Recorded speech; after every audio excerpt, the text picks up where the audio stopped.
Testing 1 2. Testing 1 2.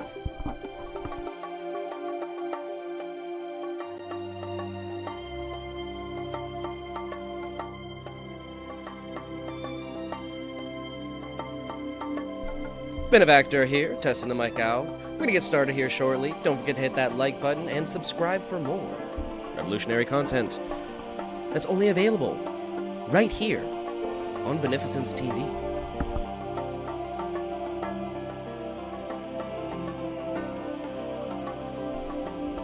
How you doing, John Gray? Good to have you here with us on this blessed Friday.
system, I treat it like a toy. Ideas misunderstood, but brilliance is his point. Benefactor boy, can't you hear his voice?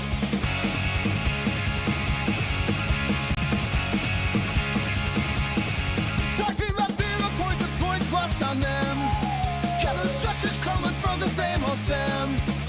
They laugh like I'm crazy, but I see it all so clear. Exploited paper on nerdy chaps his burning ears. Fighting for a change in this wasteland of noise. But they call me foolish when I teach and boys. Benefactor boy, dreaming about the world begin to boy. Changing the system, I treat it like a toy. Ideas misunderstood, but brilliance is his point. Benefactor boy, can't you hear his voice?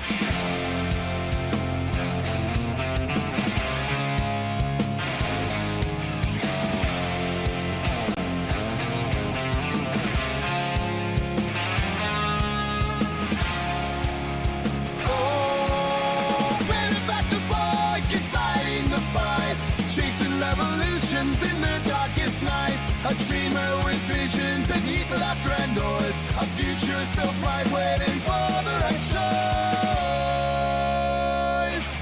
Benefactor boy. system are treated like a toy. Ideas misunderstood, but brains is his boy. Benefactor boy, can't you hear his voice? Alright, welcome back to BeneficenceTV Live. I'm your host, Benefactor.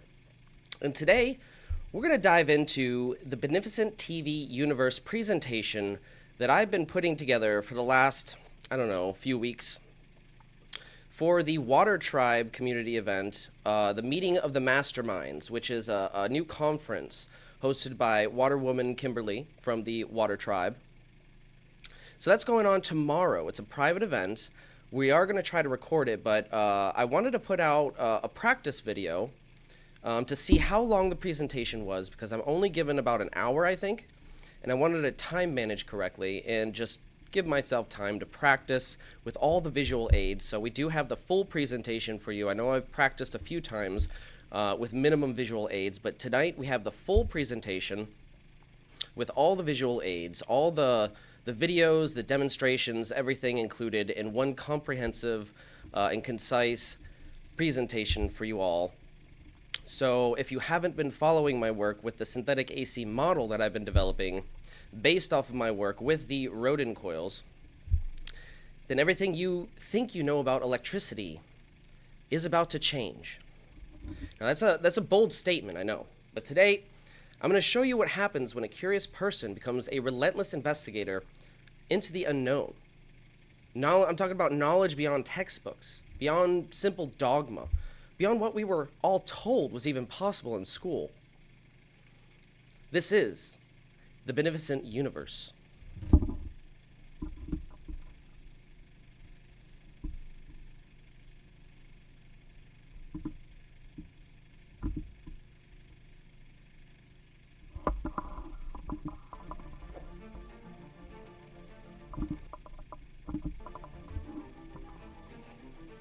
Throughout modern history, there have been visionaries who dared to dream beyond the boundaries of conventional science.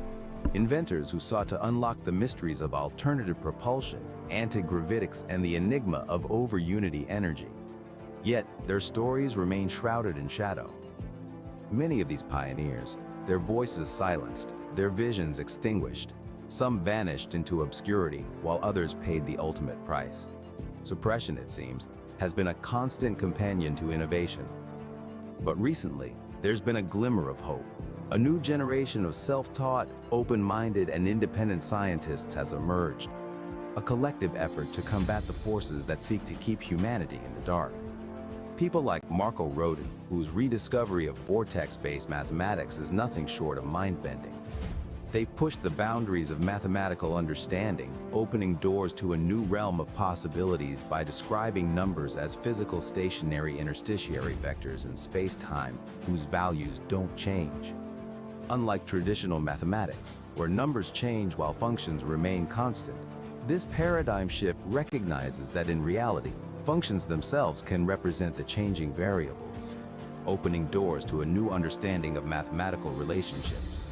And then there's Malcolm Bendall, a man with a vision that defies convention. He introduced the plasmoid unified model, a concept that calculates the resonant frequencies of everything from the elements to colors, shapes, and even polarized cardinal directions.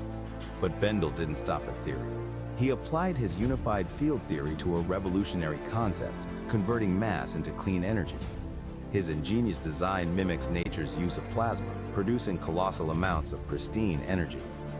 Bendall's vision goes beyond energy. It's about reshaping our understanding of the world and harnessing the very forces of nature to propel us into a new era. As Tesla was once accredited as saying, "Throughout space there is energy. Is this energy static or kinetic? If static, our hopes are in vain. If kinetic, and this we know it is for certain, then it's a mere question of time when men will succeed in attaching their machinery to the very wheelwork of nature." In the shadows of suppressed technology, these visionaries are opening doors to a brighter, more sustainable future. The plasmoid engine, a symbol of hope, innovation, and the relentless pursuit of the unknown. Join us as we delve deeper into the mysteries of plasmoids and the brave souls who dare to challenge the status quo. Here on Divine Science. For more videos on consciousness, zero-point energy, and other forms of forbidden knowledge, like and subscribe and TikTok.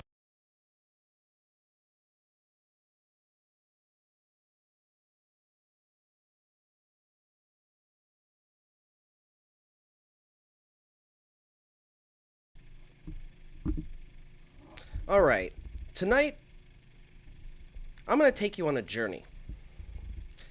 And while I do, I ask only one thing, especially from the engineers, to try and keep an open mind. Because if even one aspect of what I'm about to show you is correct tonight, then it has potential to change how we design circuits entirely. It could have a profound impact on electrical engineering. So everything I'm sharing is the culmination of years of experimentation, observation, and testing of nonlinear electrical systems, such as the Rodin coil behind me and the Bedini motor, which is actually the one running. I'll get into why I'm running that instead of the light in a minute. But the anomalies I found were not random. They were patterns. And once those patterns were recognized, they forced me to question how incomplete our current electrical models actually are. So this is the story of my journey with the Rodin coil. And yes, it involves zero-point energy. But don't worry, we're going to keep it simple. Because if the universe is hiding its secrets, the least I can do is make them accessible to everyone. After all, what good are the secrets of the universe if they can only be understood by an esoteric few? At a certain point, scientific wisdom turns into spiritual wisdom, because the two clearly intersect.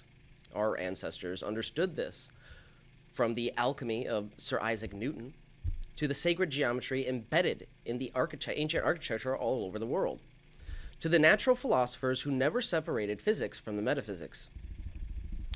What we now call divine science was once simply the study of reality itself. Observation guided by intuition. Mathematics guided by informed meaning. And experimentation grounded in reverence of nature. The division between spirituality and science came much later, but the core truth did not disappear. It was merely fragmented. And part of my work is about reconnecting those fragments so that understanding is no longer hoarded by gatekeepers, but shared in an open-sourced platform.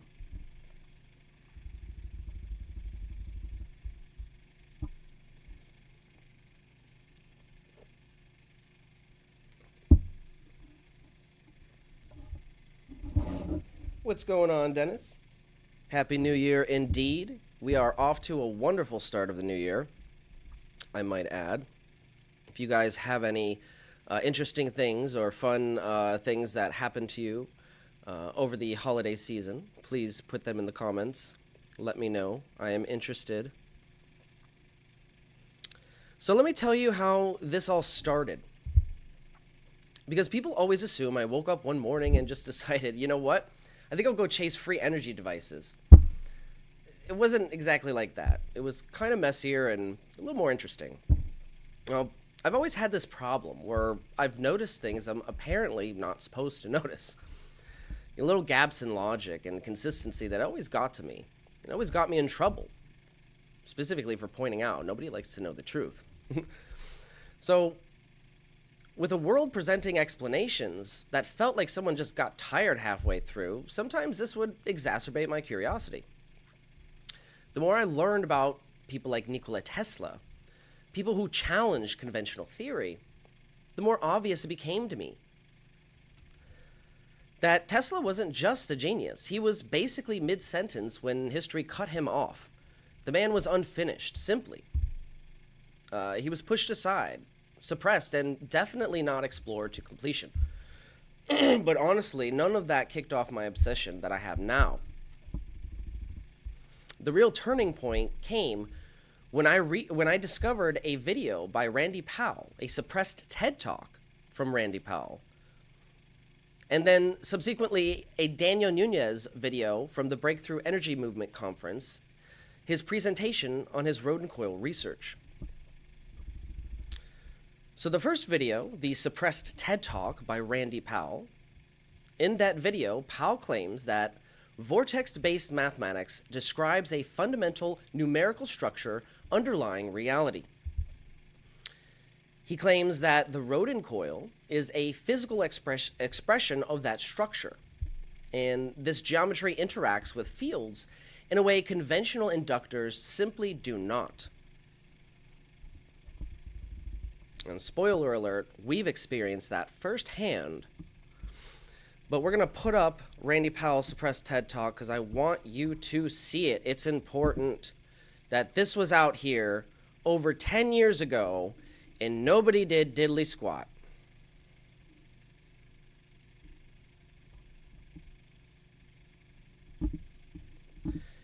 They suppressed this information, and the reason why they didn't release it was they said that his claims were unverifiable. But just think about that for a moment. Think about how many official TED Talks we've seen with unverifiable theories and hypotheses that are maybe slightly tested, but especially ones that have not been tested at all or can't even be tested. So that's besides the point. But here is Randy Powell's suppressed TED Talk that was released like over 10 years ago.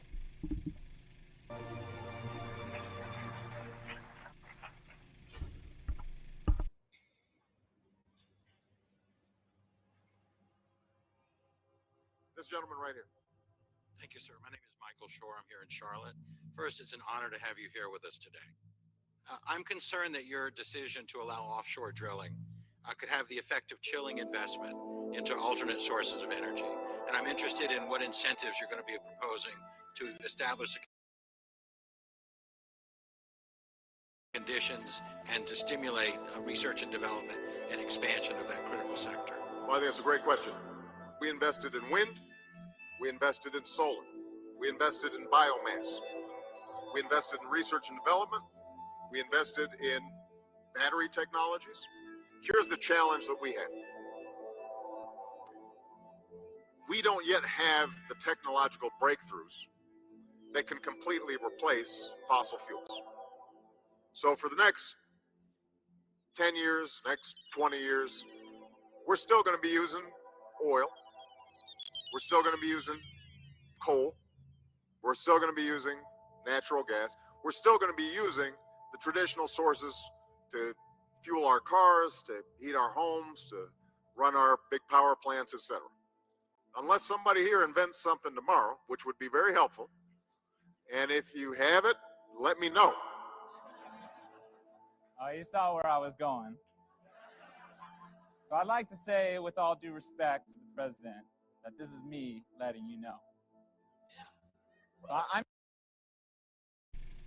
And again, this is, with all due respect, Mr. President, this is also me letting you know we also have the solution. I'm here speaking because I'm at the forefront right now of the most advanced mathematics ever known to mankind. And because my teacher, Marco Rodin, discovered an unknown mathematical language inherent to nature, and I found the key of how to model it in three-dimensional space. The saying is that mathematics is the language of God, but until now, no one's been speaking God's language. What we have is the grand unified field theory. With it, you can create inexhaustible free energy, end all diseases, produce unlimited food, travel anywhere in the universe, build the ultimate supercomputer, artificial intelligence, and obsolete all existing technology. How is it possible to make such outrageous claims? Because we have the secret that connects all of the world's technologies together, numbers. We discovered that numbers are real, a living language, a jigsaw puzzle that when pieced together no longer creates a rendition or approximation of reality. Numbers are reality. Neither flat, nor arbitrary, nor imaginary, nor irrational. They are actually points or locations that fold out into a 3D shape, defining space and time literally. Mr. Rodin discovered an equation that was so eloquent in its simplicity that it involved no more than 9 numbers around a circle. And with it, you can do all the functions of all the branches of math instantly. It displays a perfect spin symmetry of numbers, forming mirror images just like our two hands, a feat that's baffled countless scientists and mathematicians. When you look at this symbol, you immediately see it's composed of 2 aspects. One is this lazy 8, or the infinity symbol, and the other is the red pyramid at the top. The infinity symbol is the equation for the physical world we live in. It's a circuit or a pathway of motion. 6 numbers that form a hexagon. Thus, such diverse phenomena as light polarizing, beehive, Saturn's North Pole, and snowflakes are all versions of this hexagon. These shapes form pathways for any matter in motion, which is never straight, but always at an angle. Nothing in the physical world ever moves in a straight line, not a bullet shooting, not lightning coming down out of the sky. Everything is a coil, even a photon coming from a distant star, proving relativity exists. Our body is called this mortal coil. Our DNA is a coil, and it's no coincidence that it matches our equation perfectly. It makes us into a vortex machine that sucks things in at the top and shoots them out at the bottom. As it does this, it regulates its own temperature, a really important concept for technologies that are always overheating. It's an imploding, exploding machine, a gyroscope, an antenna built to perfectly transmit and receive waveforms. In fact, Marco's antenna designs are protecting the 4 corners of the United States because they were found to be the most sensitive antennas ever created. Around the same time, he also presented at the largest genetic engineering conference in the world on DNA sequencing, thus proving the ability of this math to cross between the sciences. Jonas Salk, who was the inventor of the polio vaccine, stated that this work was so advanced it would never be understood in Marco's lifetime unless he cloned himself. And so maybe that's what I am. But what's the connection between all these sciences? And the answer is simple. It's doubling. When you follow what these numbers are doing, you get doubling. And why might that be significant? Where our cells double to create us. We have 1 cell at conceptions, 2, 4, 8, 16, 32. Musical scales are doubling. The binary code for computers doubling. Nuclear reactions, squares and square roots, all doubling. Doubling is motion at an angle, or what's called angular momentum. It's the whirlwind and treadmill of creation. It spins the atoms in our body, the Earth on its axis, the solar system, galaxy, the whole universe. And so what causes this doubling? What is it that's being transmitted and received? And that's where that red pyramid comes in. This pyramid is representative of what we call flux fields. We have electricity. At the center of electricity is magnetism. At the center of magnetism is a flux.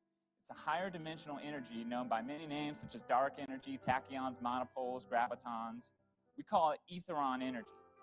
It's the energy that's keeping us conscious and alive, and it's not a static or stationary energy. It's a pulse, it's a surge, it's the beating heart of all existence. It's the ultimate fundamental particle in the universe, the God particle, and I know how to harness it. This energy is the source of all time, motion, and vibration. It's the only thing that comes from the whole, or the zero, the center of the cyclone. It emanates linearly in all directions, penetrating everything without any resistance. It cannot be shielded. As it penetrates, it leaves a grain. It shows you how things move, how they stick together or come apart. It animates everything. It's the source of the non-decaying spin, the electron. If you combine it with a coil, you get a perfect mathematical vortex consisting of a positive electromagnetic energy radiating out and a negative backdraft counter space, which is the same as gravity. It allows for contraction. Etherons are literally the glue that holds the universe together.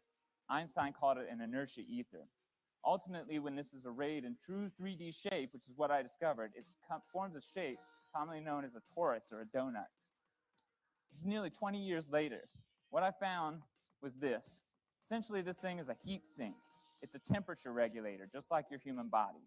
It's a universal geometry designed for maximum efficiency and energy transformation, and an ecological method by which the universe reprocesses matter, using it as a coolant source to bathe itself at the core of a black hole and then dissipate heat away out of a white hole. It's based on compression, decompression, just like we use to control temperatures in technologies like refrigerators. The Big Bang was just one of these reactions giving birth to this expanding universe, which is expanding because we're on the southern half. The northern half is contracting. Okay? Space expands, time contracts, black hole to white hole.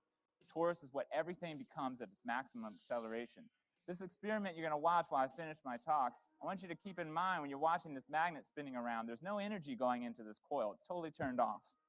And I'll continue. Your blood cells are a torus. DNA is a torus.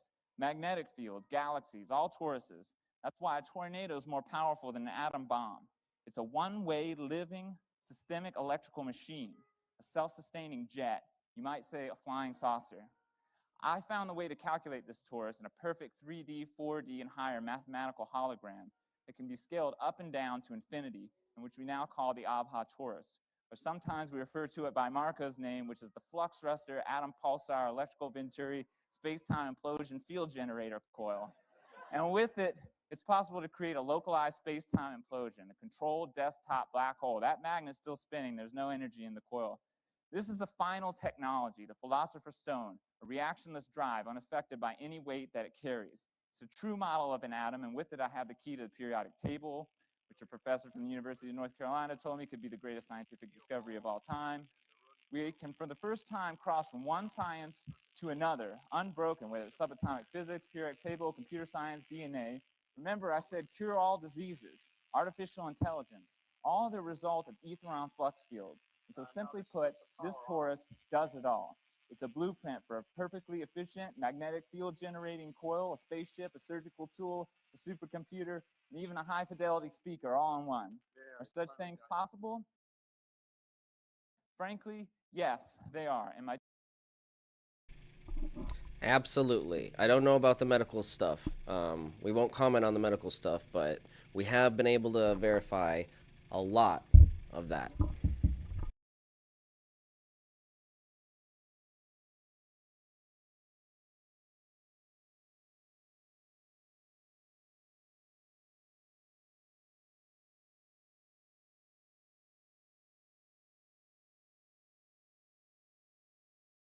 I apologize. I got an email from Malcolm. Give me 1 second. I'm going to read it.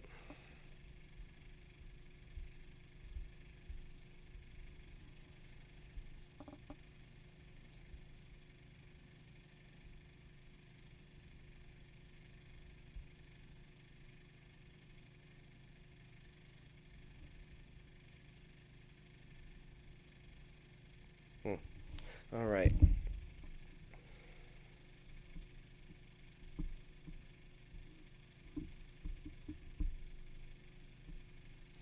So, for years, the rodent coil has been a mysterious device lumped into pseudoscience, with a few unexplainable anomalies, they say.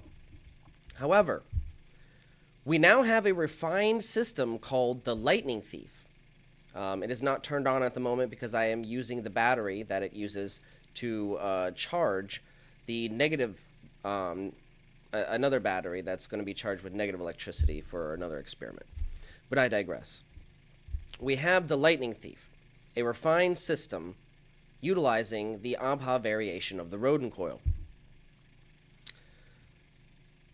It's a modified jewel thief variant that is highly efficient compared to any other off-the-shelf inverter, extremely cheap and reliable, easy to use, easy to build, and it's all open sourced, right? All of my videos have a do-it-yourself guide that I have graciously put together for all of you to replicate all of these tests, with a disclaimer that you know what you're doing and you can do it safely. So in his TED Talk, Randy Powell claims that vortex-based mathematics reveals a fundamental numerical pattern that underlies all physical reality, technology, and natural systems. According to him, this pattern is expressed through a toroidal vortex-like structure that governs energy flow throughout the universe. He states that mathematics is not merely a human invention or tool, but a living language, often described as the language of God, and that vortex-based mathematics represents a rediscovery of how this language actually operates in nature. Powell asserts that the mathematical patterns discovered by Marco Rodin constitute a form of grand unified field theory, one that predates and supersedes conventional physics by explaining electromagnetism, gravity, and other forces through a single underlying numerical framework. He claims that the Rodin coil is a physical expression of this mathematics, and that its winding geometry allows it to interact with a fundamental energy field that conventional electrical engineering just doesn't recognize or utilize at all. According to Powell, this field is responsible for the non-decaying spin of an electron, and mainstream physics has not yet identified the true source of this perpetual motion of electrons and other subatomic particles.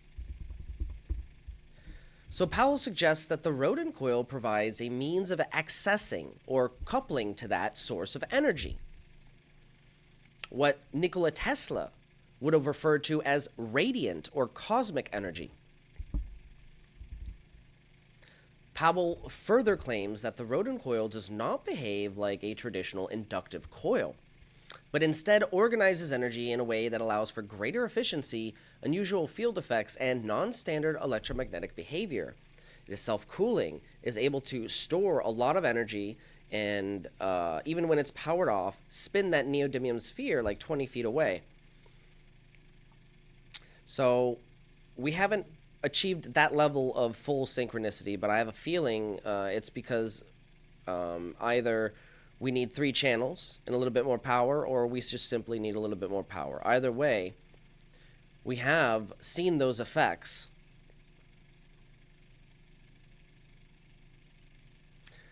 So Randy Powell suggests that widespread adoption of vortex-based mathematics and the Rodin coil technology could radically transform society, including eliminating energy scarcity, improving food production, achieving advanced medical tools, and enabling new forms of transportation and computation.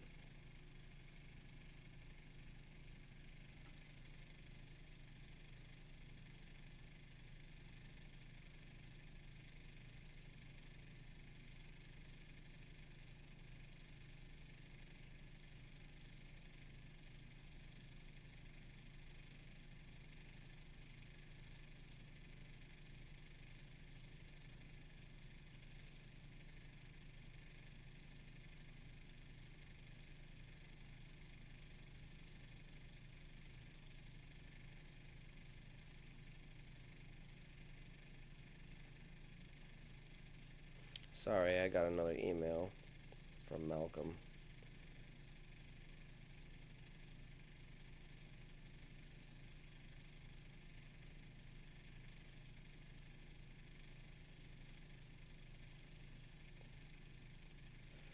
I'm going to be attempting to contact Marco Rodin, but I have a feeling that Marco already knows about some of these effects. Either he was shown by Daniel Nunez, or he heard through the grapevine, because they, swam in similar circles, similar groups of friends and colleagues and such. So I have a feeling he's either not going to be surprised, or he's already heard about these effects before.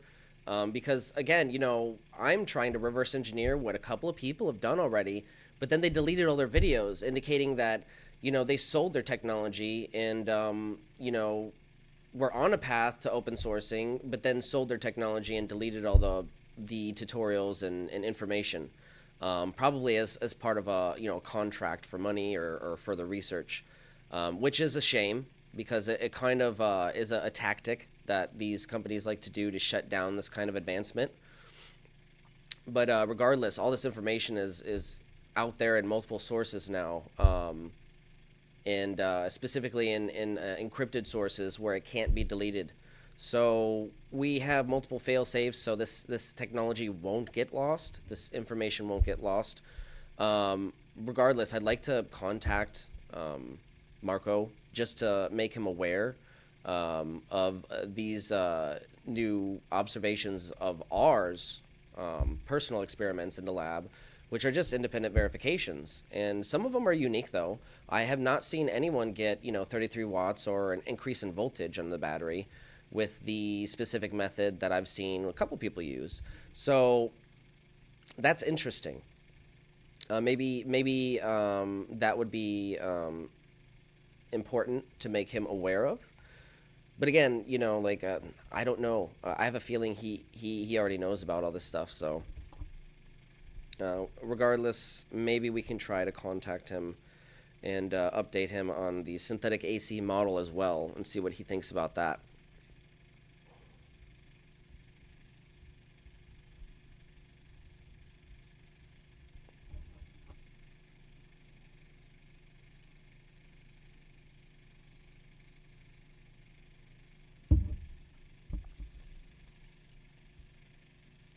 So, going back to Randy Powell's suppressed TED Talk, Powell had stated that when properly understood and implemented, this technology could enable effectively inexhaustible clean energy generation without reliance on fossil fuels or conventional power grid systems. He also suggested that widespread adoption of vortex-based mathematics could radically transform society. And finally, emphasized that this knowledge should remain open-sourced and freely available to humanity, arguing that privatization or suppression of the technology would prevent its potential benefits from reaching the world. And I agree. I am 100% in agreement with Randy Powell. Excuse me. So after digesting this mind-blowing TED Talk that was never shown to a wider audience, unfortunately, I was then recommended another video by YouTube. It was a presentation from Daniel and Erica Nunez of One Stop Energies. And it was a presentation they were doing for the Breakthrough Energy Movement Conference. Now I have that right here. We're going to take a look at just a tiny clip from it, not the whole thing.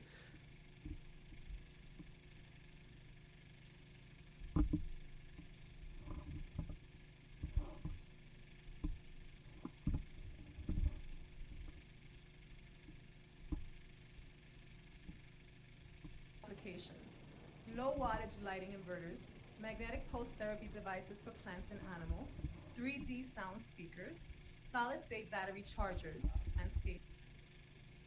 We're stuck there. There we go. All right, so they're going over some early applications from the research with the coil. Some early applications: low wattage lighting inverters, magnetic pulse therapy devices for plants and animals, 3D sound speakers, solid-state battery chargers, energy-efficient wireless induction mats, low-power induction heaters, efficient motor generator designs, low-power induction lamp technologies, advanced step-up, step-down transformers using one-to-one coils. And there you see another, well, spoiler alert, classification error. This coil isn't actually a traditional transformer. It's been classified as a step-up transformer. It is not. So all these things are really, really viable solutions right now for how we can integrate these coils, and there are many more that we didn't even touch on. HHO is one. We had a gentleman replicate our coil, and he actually applied it for low voltage HHO. He was using 1 watt of power, and he was able to create or separate the hydrogen from the water in order. And I agree, that would be an extremely efficient way to create HHO and produce maybe even bubble cavitation or field cavitation. So, at first I was skeptical, right?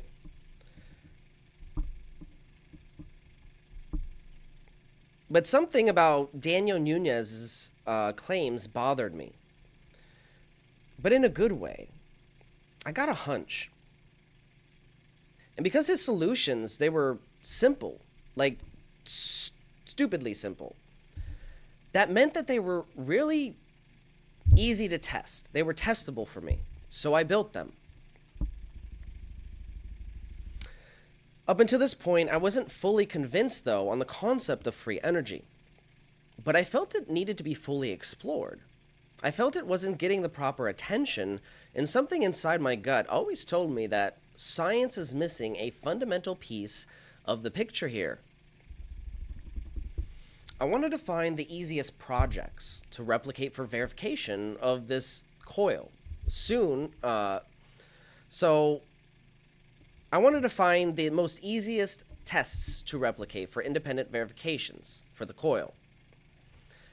And this soon became the project I took on. And simultaneously, while doing that, I was exploring other viable devices in the realm of alternative energy and propulsion, when I found Jordan Collins' channel from Alchemical Science.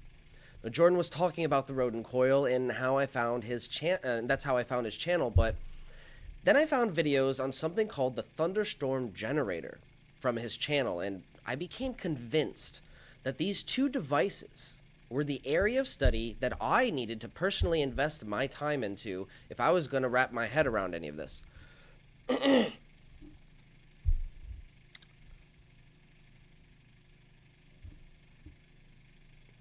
soon after this, the Breakthrough Energy Movement conference video was suggested to me by the algorithm, and this is when Daniel Nunez comes on, talking about his work with the coils and some early practical applications. He explained the coils doing things that should not be possible, right? He explained it as a one-to-one step-up transformer effect.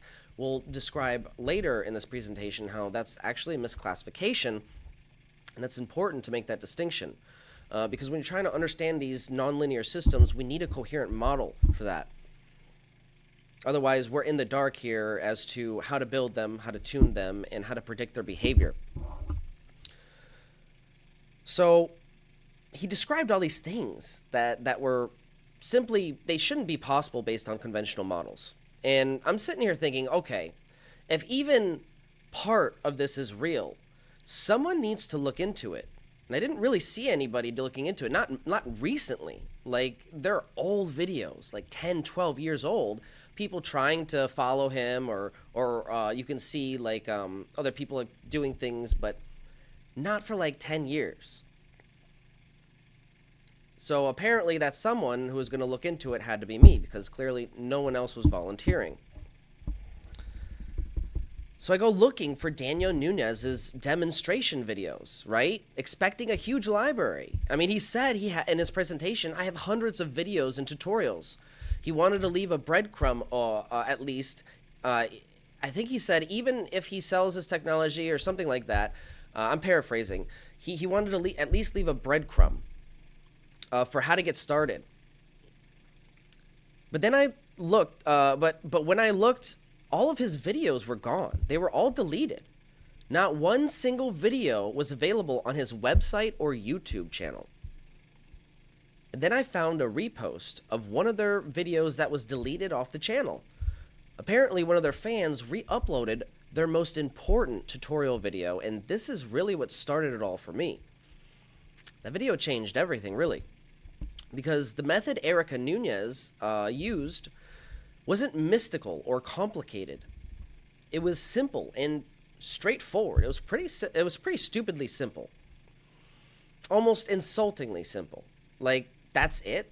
That's all you do? That's the moment my curiosity rolled its eyes at me and said, oh God, we're doing this, right? So the next thing you know, I'm elbows deep replicating two of Daniel Nunez's setups with the APA variation of the Rodin coil, as you see behind me. And I spent hours researching electromagnetic coils, circuits, physics, plasmoid behavior, anti-gravitics, basically grasping at anything on the fringe that could lead me to real answers. I eventually started to find more of Daniel Nunez's video re-uploads, and some of my colleagues did as well. Once I got some coils built, we had two main setups to experiment with: the stereo amplifier method and the modified jewel thief method. The stereo amplifier method required a simple home theater stereo amplifier to drive the coil. Soon after, my lab partner, Michel Morel, whipped up a modified version of this jewel thief variant Daniel Nunez was working on that we found. Daniel called his circuit the ABHA excitation circuit.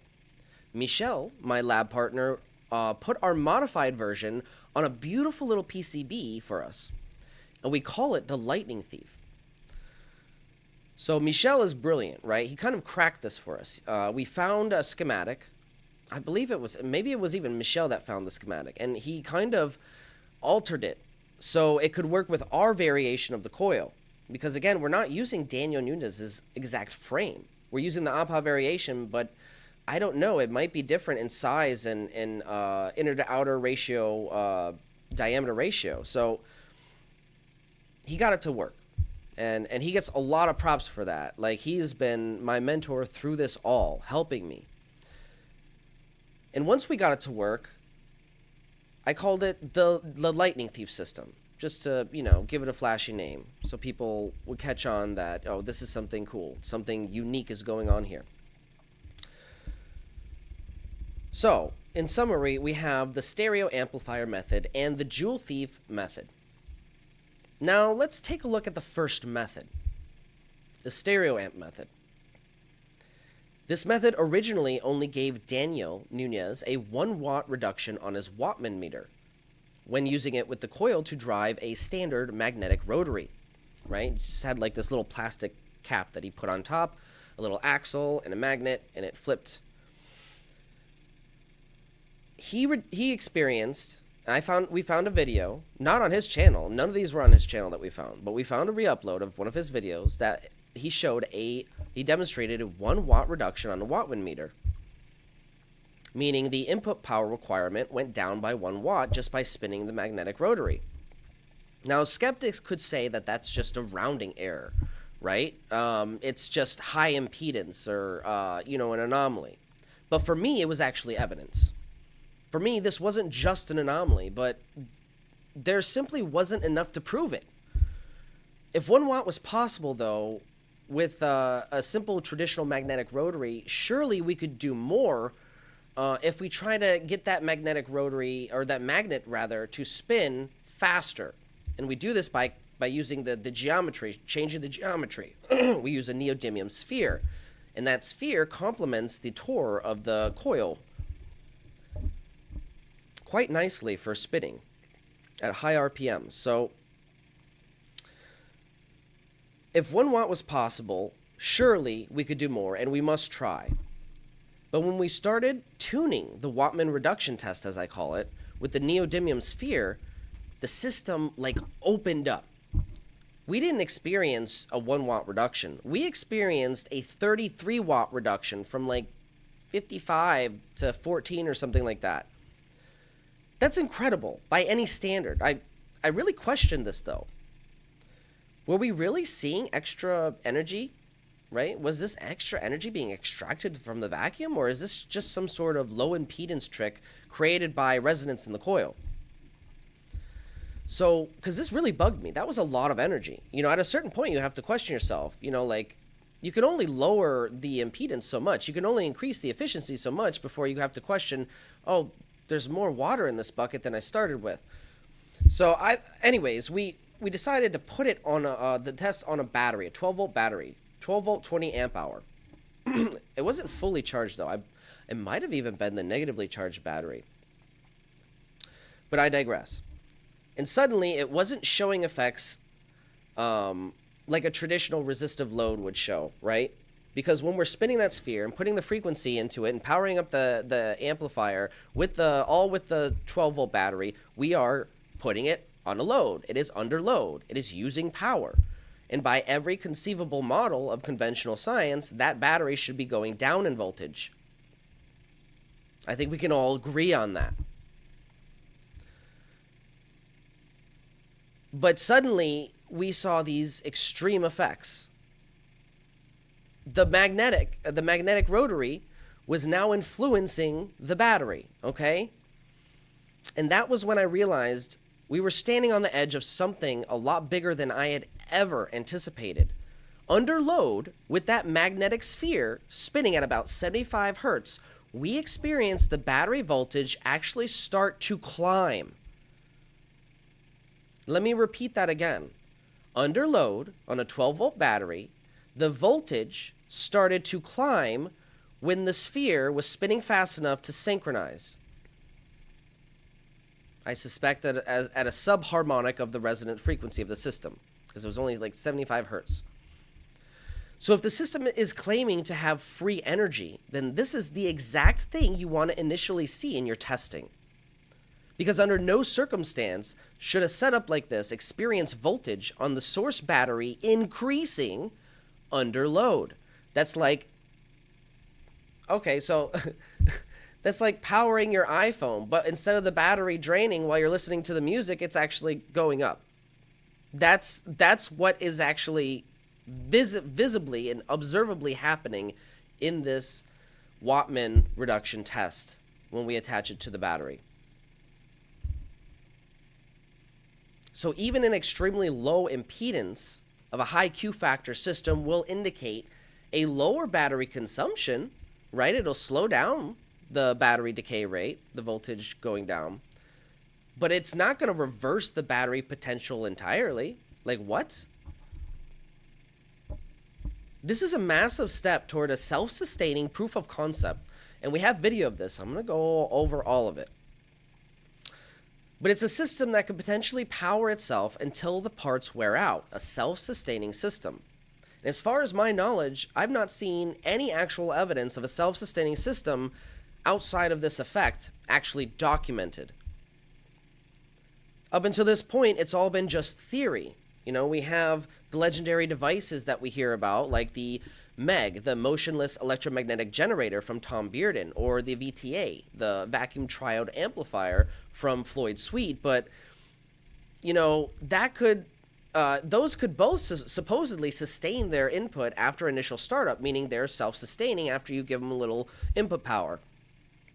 However, we've not seen any actual documented evidence of this. Least of all, well enough to replicate, and we only have theory to go on at this point, which is why it's so fringe and considered pseudoscience in a lot of circles. But this attitude is slowly changing, and I'm seeing that. We had a NASA scientist on the League of Extraordinary Inventors last week, a few weeks ago. That was amazing, and it was incredible. So this is an actual documented event that can be replicated with my do-it-yourself guide for independent verification right now. It is truly remarkable, right? It's a remarkable discovery that is the first known evidence that I've seen to indicate the possibility of a self-sustaining system for the very first time. This is huge. Like, I want people to wrap their heads around how, because it took me a while for it to sink in. Like, it's one of those things that didn't immediately hit me. Like, I was like, holy shit, it's reversing, but it didn't, like, the implications took me weeks. Because this happened about 3-4 weeks ago. It took me weeks for this to sink in. This is huge. This is a system that can take in the same amount of energy from the environment that it's using to power itself efficiently enough to recycle it and preserve its function. As groundbreaking as this all was, though, this wasn't even my moment of epiphany. That came later with a different setup.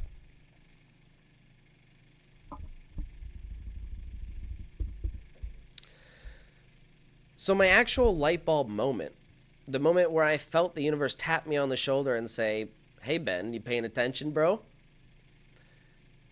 That moment came from the simplest circuit of all, the Joule Thief. And it really is such a stupidly simple circuit. We're going to go into that in a minute. So let's move on to the second experiment that we replicated and verified in the lab. I call it the Lightning Thief. It's a modified version of the Joule Thief, using the ABHA coil as the inductive load for the system. So now, at this point, I've been testing with this thing, this Lightning Thief, for more than a year, and I was stumped, right? I really was. I knew we were getting a lot of efficiency, right? But I just couldn't read it with our meters. We compared it to every other, you know, idea that we can think of. You know, we tested baselines with an inverter, and, you know, an off-the-shelf inverter that you would buy, and it blew it past anything we've seen, we've been able to access on the market today. So I knew we were getting a lot of efficiency, but I couldn't read it on the meters, and this was really weird. No matter what I did to gauge the efficiency of the system mathematically, all the numbers seemed to contradict themselves when I took readings and measurements here and measured this there. I nearly gave up. But then I went back to the basics, back to something called first principle thinking. I tried to imagine how the energy was actually flowing in the system. I envisioned the forward pulse aligned with the back pulse in such a way that they created a synthetic alternating current between them. Imagine the forward pulse going and the backward pulse returning. But they're synchronized in such a way that they're creating a synthetic alternating current. They're creating a whole wave function out of two partial wave functions. And it was a sort of a synergy effect, where the back EMF from the coil chases the forward pulse from the battery. And I threw a diode on the positive return line because Michel, my lab partner, had suggested this to increase the output. He experienced his light bulb actually increasing when he did this to the lumen lamp. But the lumen lamp was not the same system. Even though it was the same circuit, it was using a different coil. It was actually turned out to be very inefficient compared to this system. But he suggested put a diode on the high-speed diode on the, or he suggested put a diode on the output positive rail of the system to increase the brightness of the load.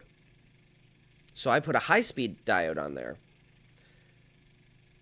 And lo and behold, the 40-watt panel I was using got way brighter.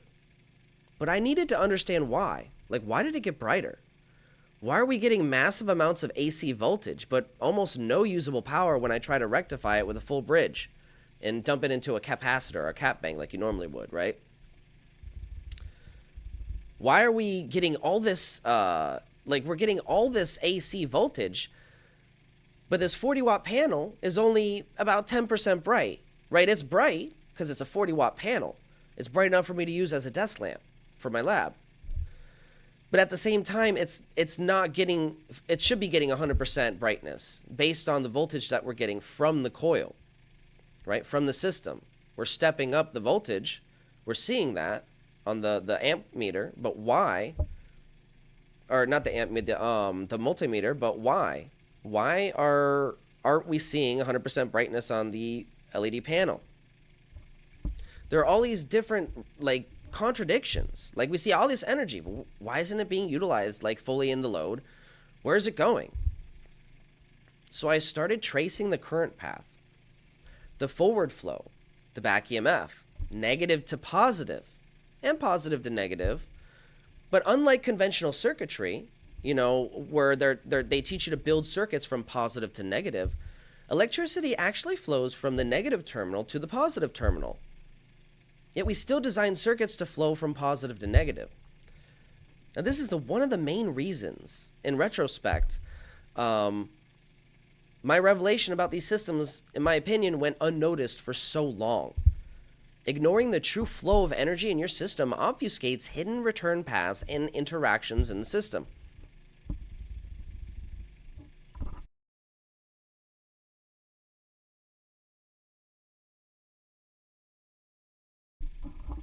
The LED is shining like it just got a promotion with that diode on the output rail,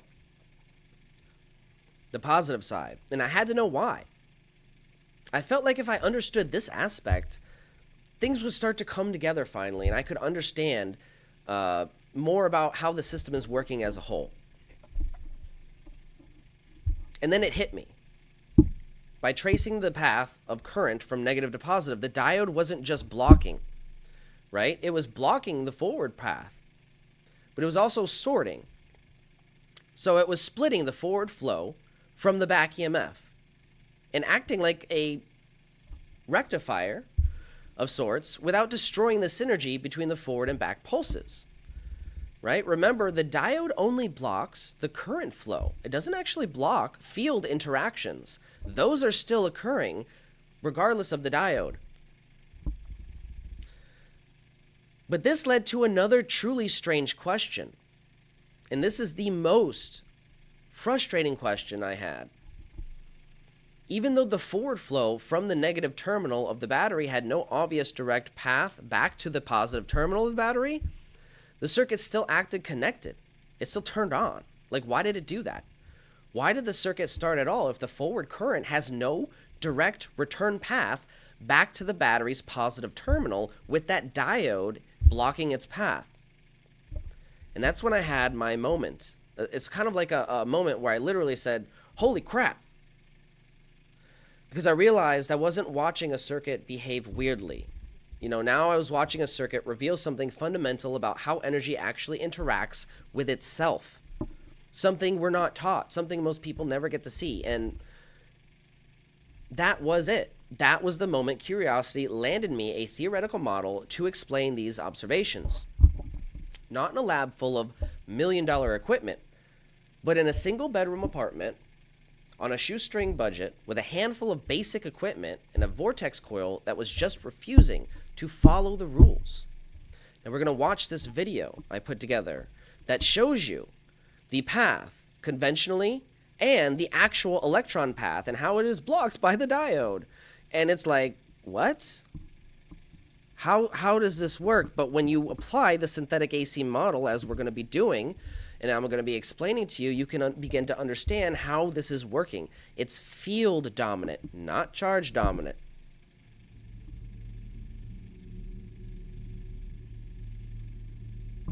Okay, so here we have the lightning thief circuit. This is the exact circuit, you know, with some minor adjustments to the resistance on the base. But here you see the diode on the positive output rail. Now, when you trace the conventional flow, as you see, the flow is conventional from the green positive terminal, and trace it, it doesn't look like there's anything wrong, right? It has a clear path back to the negative terminal. It's just flowing through the diode, it looks like. It looks like the diode's just blocking anything that could be reversing. But look a little closer.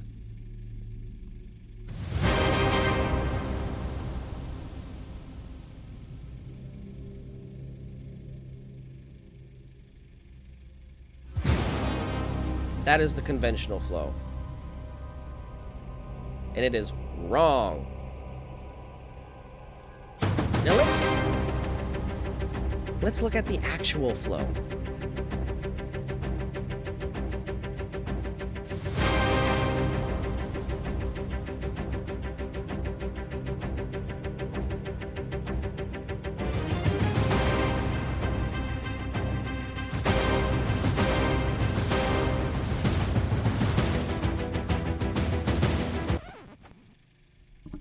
Blocked. You see, there's no obvious return path back to the positive terminal of the battery for that energy to complete the circuit with that diode in the way. This is a huge problem when you don't have a model to describe what's going on here. And when you don't trace the actual flow of electricity from negative to positive in your circuit, you miss this entirely. Miss it entirely. Now let's explain how this is possible and how this is backed up by my observational data. Right? We're only seeing 10 volts out of like negative 168 volts going back into the battery, and we're only seeing 10 positive volts going into the load. This explains why. This also explains why. We're stepping up the back EMF. We're not stepping up the forward. We're sending the back EMF with that diode back to the battery because it has no other path back. It's not going to take the high impedance path of the load. It's going to go right back into the negative terminal of the battery. Well, the forward wants to go into the load. It's not going to go back to the battery terminal where it's coming out of. It's just going to dissipate in the load. How is it starting? How is this circuit starting at all, though? We're going to get into that because it'll blow your frickin' mind. But before we do, I want to remind you all to hit that like button and subscribe for more. It really helps out. And I do have a Patreon. I'm going to put my Cash App up soon for donations for my research because this is all a bit above my pay grade. I do have a day job that does really barely supports any of this research. So at this point, if you would like to see me continue the research, it really helps out if anybody can contribute at all. We're going to take a quick break here so I can get my ducks in order for the next segment, but don't go anywhere. Stay tuned. We're going to go back into synthetic AC and how it relates to the beneficent universe we all live in. Right here on Beneficent TV.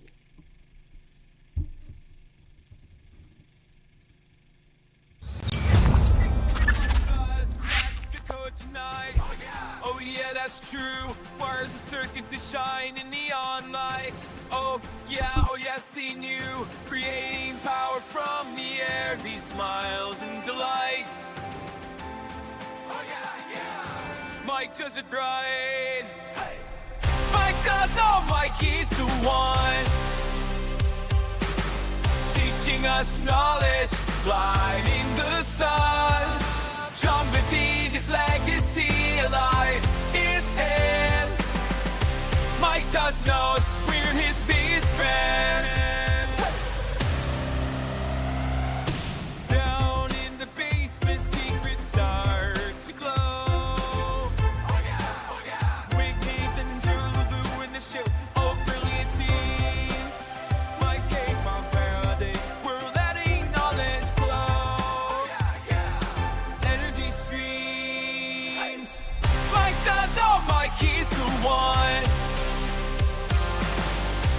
teaching us knowledge, blinding the sun, trumpeting his legacy alive is his. Mike does knows we're his biggest fans. Years of thought, bringing dreams to life, turning theories into electric light. Mike and us, a journey to ignite. Oh yeah. We've reached new heights. Hey. Mike does, oh Mike is the one, teaching us knowledge, blinding the sun, trumpeting his legacy alive is his. Mike does knows we're his biggest fans.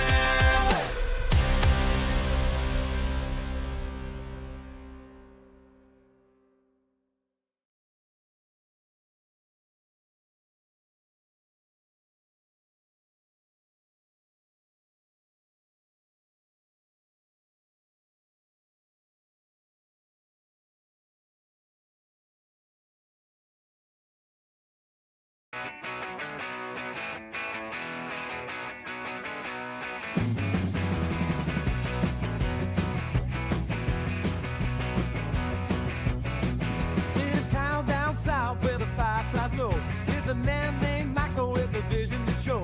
Building towards the goal, he's got the spark, dreaming of a future that'll light up the dark. But on the other side, still eyes on the prize, because that gold charts, he's cut down all the lies. And it's just fixed, it's all in the map. You can't pull from the ether, you're just chasing a path. But oh, Michael's rising like a morning sun. With the power of either, he will be outdone. Now stand up and shout, let the truth be unfurled. Feel the energy flow, let's change the world.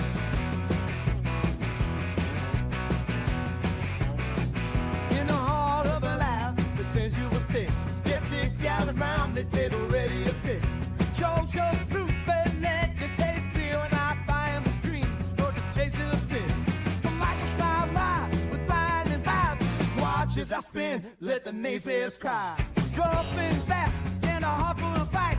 I'll show you the power that's hidden inside. Oh, Michael's rising like the morning sun. With the power of either, he will be outdone. Well, stand up and shout, let the truth be unfurled. Feel the energy flow, let's change the world.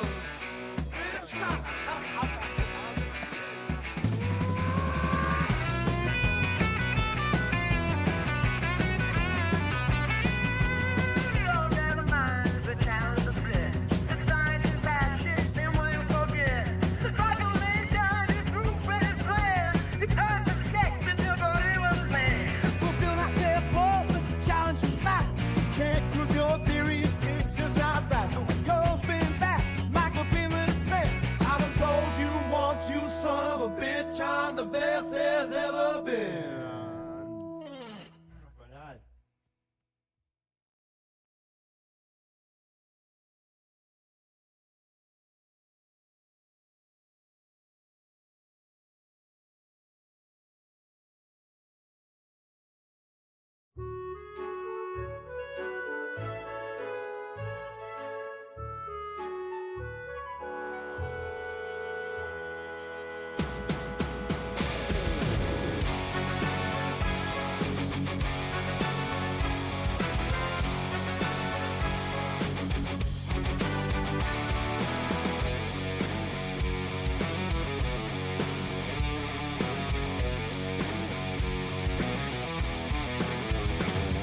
And in the depths of shattered halls, I wandered all alone, casting whispers, binding chains, demons of my own.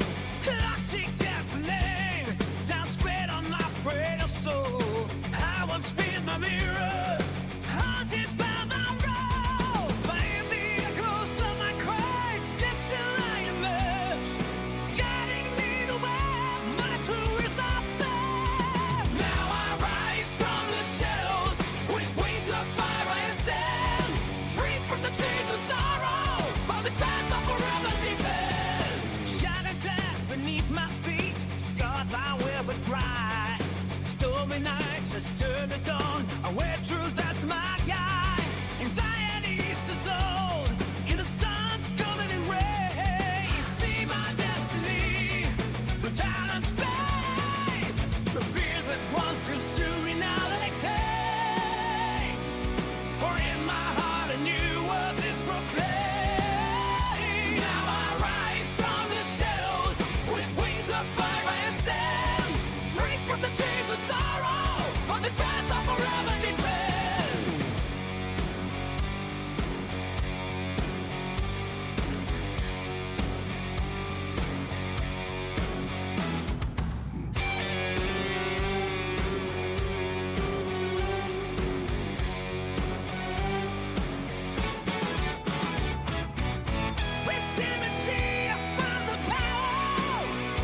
in the depths of his oppression.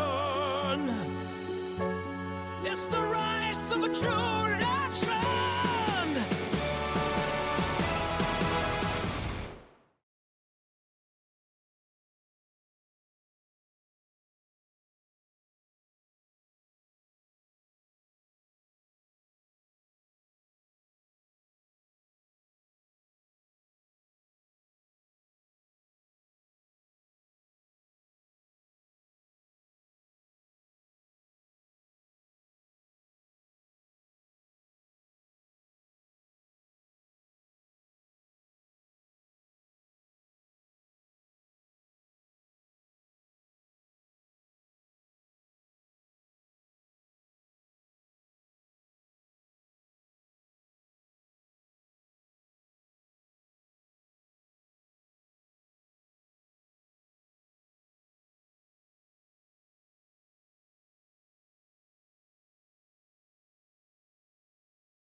Have you heard about this Benefactor guy? This dude is talking about free energy, but here's the twist. He says it's not free energy. He's calling it energy recycling, which first off is kind of genius, right? Because when you say free energy, people immediately throw you in the crazy bin. But energy recycling, that sounds like some next level Tesla shit. Yeah, man, it's all about the branding. But what is it that he's actually doing? All right, check this out.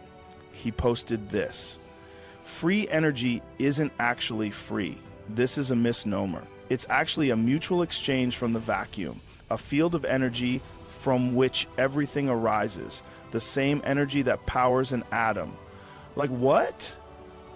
Bro, that's some deep shit. But then he breaks it down. He says you can tap into this energy without breaking any known laws of physics by using something called back EMF capture.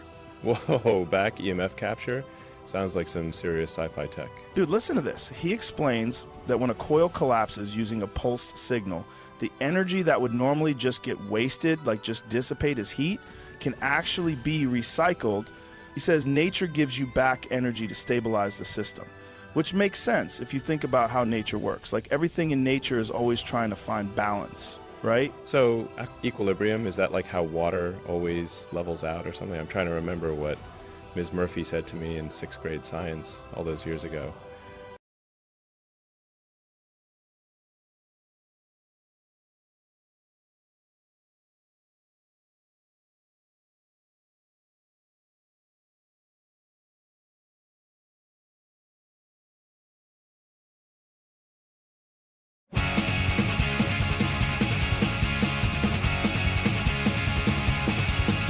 In base lab alone with my mind.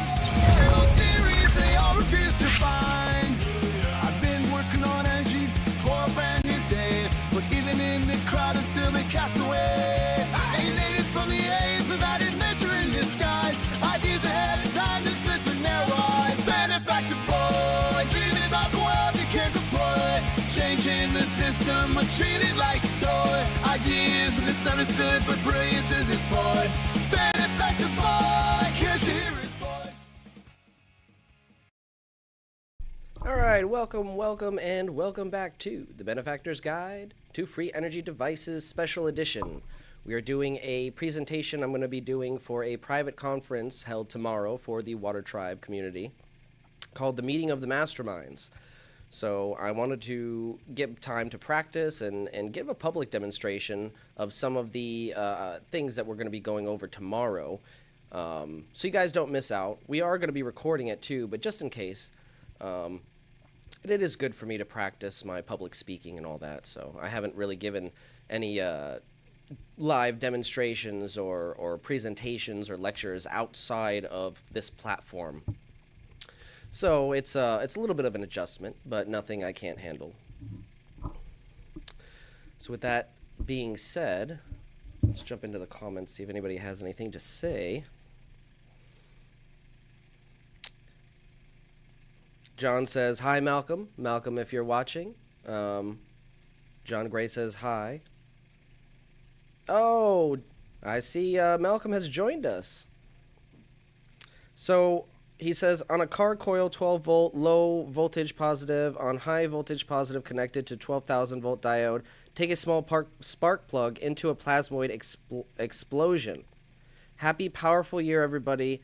This is our year. Truth talks, lies walk. Yes, yes.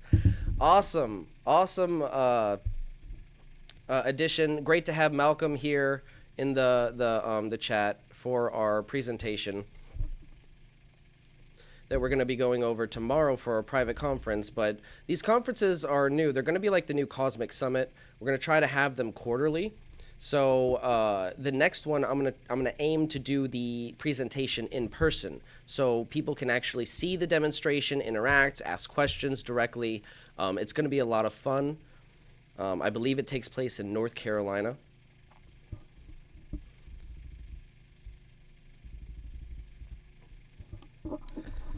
So the diode betrayed the electrical textbooks, and I had a new problem. And I now needed to understand why the system was acting this way. These discoveries didn't happen overnight. I have to emphasize this. They were the product of long nights, hundreds of hours of research and experimentation, going over the data, contemplating what could be going on in the system, exploring other people's theories and ideas. I had positive results with my testing, but simultaneously more questions than answers, and that was a big problem. This little coil acted like a stubborn little child than an actual inductive coil. It blocked my attempts at reading it at every turn. Every time I tried to understand the coil, the system showed me an extra layer of complexity that I was not prepared for. In the end, John Lennon was right. The more I saw, the less I knew, and that was for sure. Until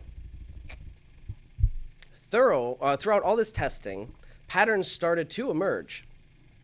Patterns that didn't align fully with standard inductive behavior. Patterns that were closer to what John Bedini described decades ago. Energy returning in unexpected ways. Batteries behaving differently depending on subtle changes in impedance.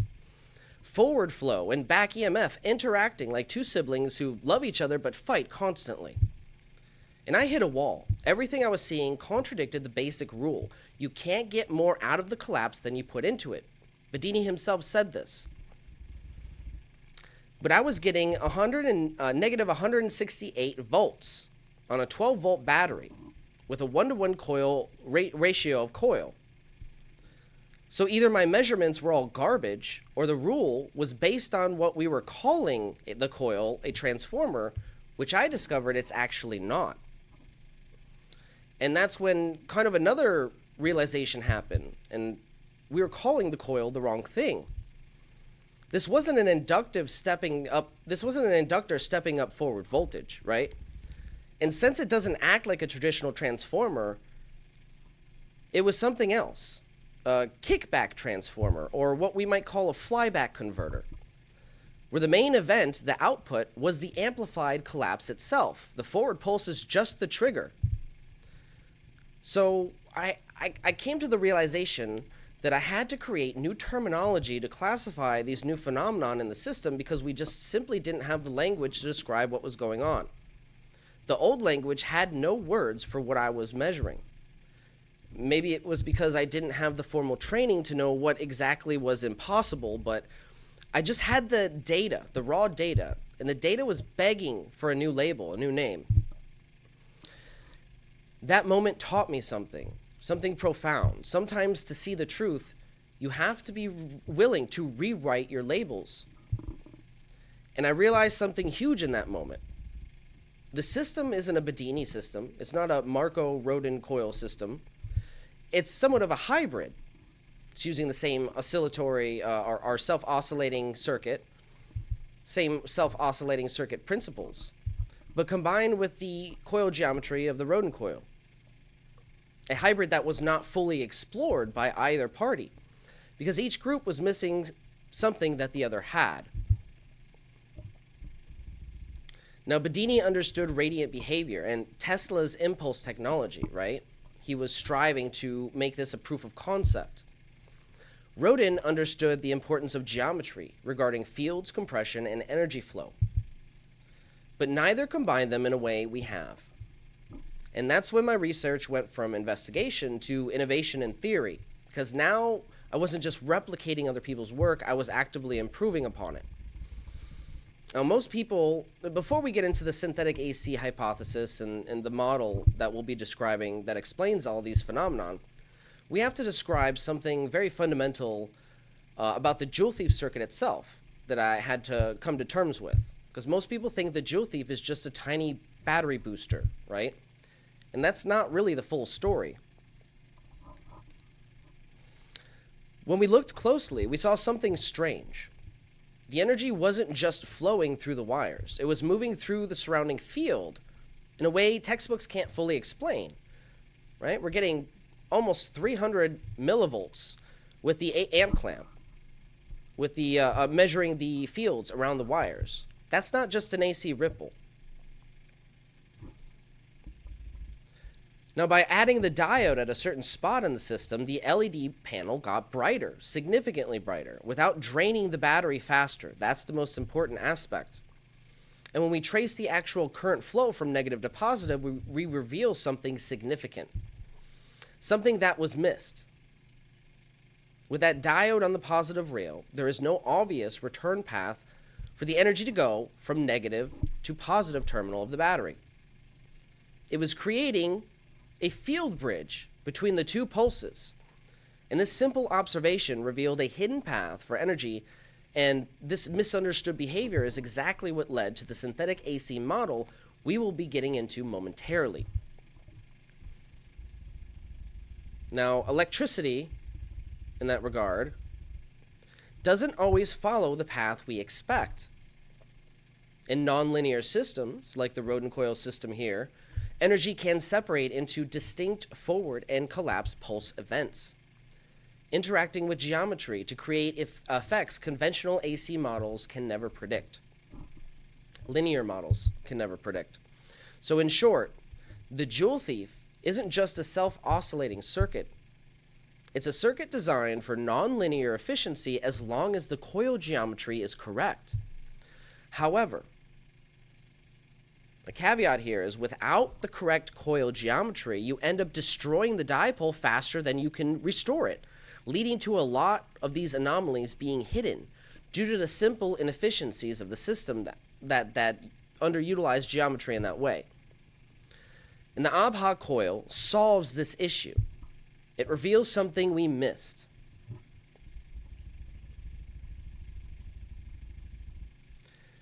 Now let me be clear. I'm not here to say I've reinvented physics. I'm here to say that physics left something out, something on the cutting room floor. You know, these systems, I'm just reverse engineering from what other people have done. I'm trying to connect the dots here and form a model that can kind of predict some of these anomalies and explain them in a conventional manner. So here are the big insights that emerged to form my synthetic AC model.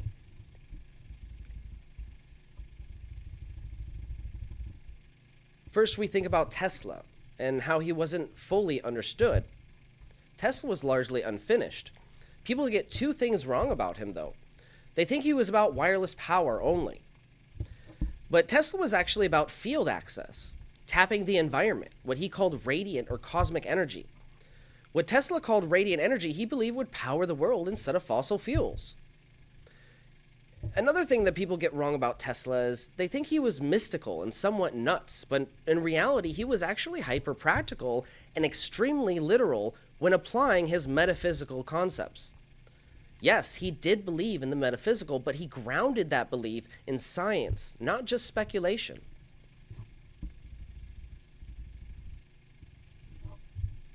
Now, another realization was that I realized Bedini was right about radiant energy, but he wasn't complete in his theory. He saw the spike, he saw the charging effect of his system. But the spike is only half the story here. The symmetry underneath is the real gold mine, and the symmetry specifically regarding the resonant pulsed waveform that we captured in the Lightning Thief system. A beautiful waveform. But that's a spoiler for later. So our model also indicates that the Roden coil geometry affects impedance in a fundamental way, right? Going back to Randy Powell saying it's a self-cooling system. It regulates its own temperature. We found that the winding pattern compresses the field. The field compression shapes the waveform, and the waveform determines how the system exchanges energy with the environment. The symmetrical synthetic AC waveform found is not an accident. The resonant pulse waveform is not an accident. So synthetic AC is something we predicted was happening in the system, and then we found evidence of it via our resonant pulsed waveform captured on the oscilloscope. I'm going to show you a video of it.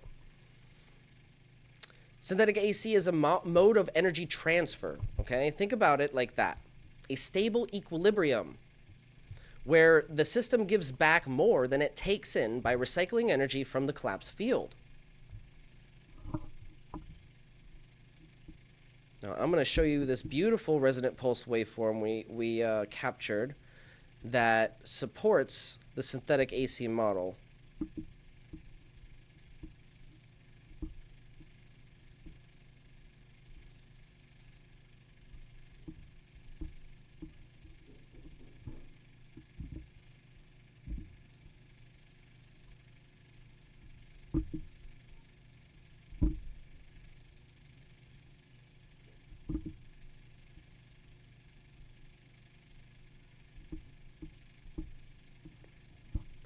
All right, so when you zoom in all the way on the oscilloscope, and these are going to be the three defining characteristics that you find in the system. No matter where you probe the system, you're going to find the same waveform and these three defining characteristics, with a little bit of variance in amplitude of the waveform. So this is what I call the 0-point convergence. It shows what I can only describe is, and this is all theory now, I could be wrong, but what I can only describe is the interaction between the two counter-rotating fields in the system. You can just see energy spewing out of each side. Now, this is all the way zoomed in.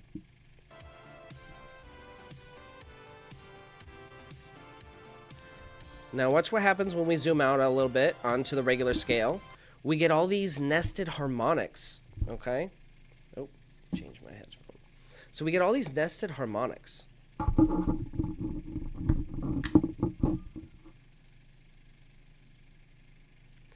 And look, we get a secondary waveform and even a tertiary waveform, it appears, but it's just one waveform. It's bouncing off of itself in a very peculiar way. It looks like chaos, right? Then we zoom all the way out, and what do we see is this perfect synthetic alternating current, this nice sinusoidal waveform on the macro scale. Look at that.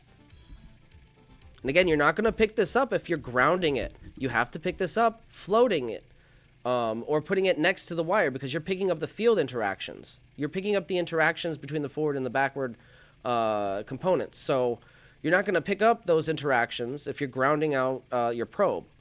So this is, if you're replicating these tests, this is what you're going to be wanting to look for. Not that you shouldn't ground your probe and look at those results. You should. But these are the indicators of the resonant pulsed waveform that support the synthetic AC model, right? We have nested harmonics that interact with each other in a way that produce this smooth sine wave. It's very, very peculiar, though, if you don't have a model to understand what you're looking at here. Now that was cool, right? I thought that was a beautiful waveform. So, again, I'm not calling this over unity. I'm calling it dipole preservation. I want to be very clear with my terms because we haven't proven any kind of over unity effect until we can get the mathematics to align, right? Our measurements. And it's tricky measuring this kind of system. We'll go into that in a little bit. But for the first time, we're seeing a system that doesn't collapse the battery's internal dipole like traditional systems. That's what we can observe. The battery lasts way longer than the math says it should, even at 100% efficiency. That we know. We've gone over that with Matthew at Math Easy Solutions. We've seen the battery's voltage potential actually start to go up under load which just shouldn't happen under any circumstance except under the synthetic AC model. All of this has led me to form 3 basic theories about what's actually happening in the system, and this is the hypothesis that I call synthetic AC, or the synthetic AC model. Now let's look at the diagram here. We'll bring up classical alternating current versus synthetic alternating current. Now you can see classical alternating current is a smooth sine wave. It's a linear oscillation, right, created by one pulse, or not one pulse, one signal. Sorry, it's a smooth oscillation created by one signal, right? You're taking that signal and you're bouncing it back and forth. It's bidirectional current. Synthetic AC is a pulsed nonlinear system, right? It's nonlinear excitation. It's a collapsed field effect. It's a reactive effect. It's the same frequency, right? You can see the same frequency in the waveforms. But how the wave is created matters. And this we'll also go into in a minute.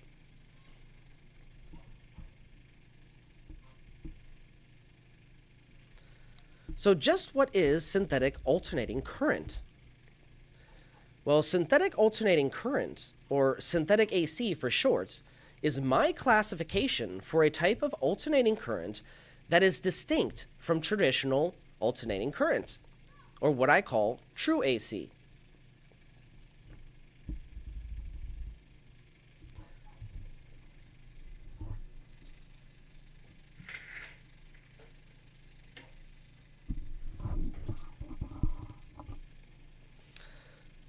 So the distinction from regular alternating current, or true alternating current, true AC. Standard AC uses a single sinusoidal current that alternates direction, always completing the closed loop back to source, basically using the same energy and flipping the polarity back and forth. But doing so exhausts part of that energy. It costs you energy to flip that signal backwards the way it came. Our synthetic alternating current separates this alternating behavior into 2 distinct, non-simultaneous processes. In other words, it forms a clean sine wave from 2 half-cycle components, a forward pulse, and a correctly timed backward pulse. I'm going to bring up the synthetic AC diagram here. Is that the wrong one? That might not be the right one.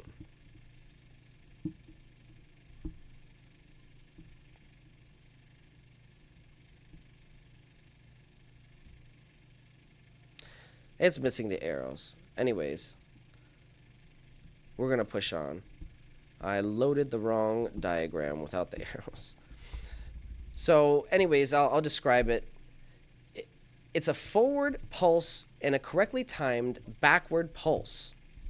So a primary current pulse is sent to the load. This is your forward pulse. And then a separately managed return pulse that is not a flow of electrons returning to the source. Instead, it is a controlled field collapse or displacement current that is directed elsewhere. Specifically, in our lightning thief, we are simply directing the collapse event, back to the negative terminal of the battery. Energy is coming out of the battery's negative terminal and then going right back into the same terminal. So because these pulses are timed independently, they can be made to chase each other through the system's field geometry, such as in a rodent coil. These produce a resonant reinforcement of both magnetic and dielectric field effects, rather than the partial cancellation seen in conventional alternating current. So in simple terms, the energy doesn't slosh back and forth randomly. It locks into place as a stable pattern in the field, similar to a standing wave, allowing the 2 forms of energy to be used independently while still being connected via their shared field, or what I call a field bridge. Remember, the diode doesn't block the field interactions. It only blocks the current. So, we move on to the second part of this theory, which is field cavitation theory, one of the most exciting parts, because it connects to the plasmoid unification model in an exciting way. So before we pop open that diagram, I want to pop open this right here. This is an image of collapsing cavitation bubble. Now, see any similarities with our Rodin coil? All right, keep this in mind going forward.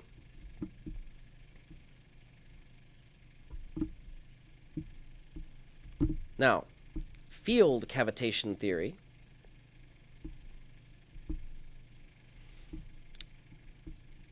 is the mechanism that synthetic AC enables when the correct field geometry, with the correct field geometry.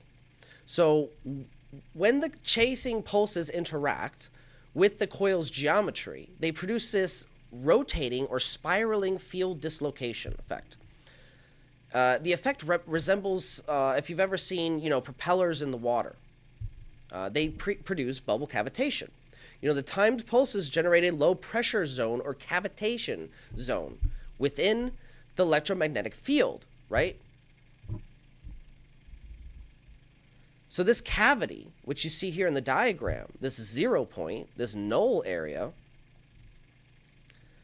within the electromagnetic field, naturally attempts to refill on the rarefaction phase, pulling in environmental energy as the field restores itself. It's my theory that this could be free electrons and ions from the environment that give evidence to why this coil produces ionization and ozone at extremely low voltages with this correct setup, producing the two counter-rotating electromagnetic fields. So synthetic AC does not simply push current.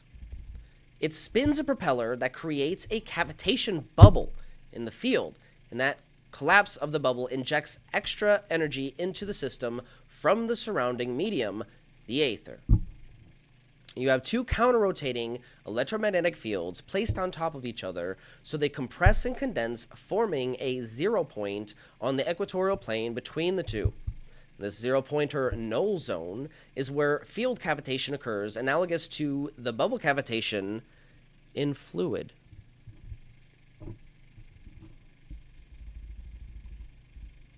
And the third part of this synthetic AC model is the dipole preservation theory, which is just an extension of Tom Bearden's, his ideas. So he goes into delaying or preventing the dipole collapse. So the core goal here is to delay or prevent the forward current from returning to the source battery, because it is the return path that destroys the source dipole and collapses the potential gradient. Remember, it's the potential difference between the two that keeps that gateway open. So synthetic AC and the cavitation process work together to redirect or reposition this return energy so the dipole remains intact for longer, aligning directly with Bearden's asymmetric regauging principles. And the method we're using here is synthetic alternating current. We're using this to separate the forward electromotive force from the backward electromotive force. And we're using them for separate purposes. The forward is directed to do useful work in the load. The backward EMF is captured and redirected. It's not allowed to dump its energy back into the source, which is the coil. Therefore, the path of least resistance for that energy is to find equilibrium. It's to find equilibrium in the battery's negative terminal. But it hits the battery like a hammer. Currently, we don't have a smooth battery absorption, which is why it doesn't last indefinitely.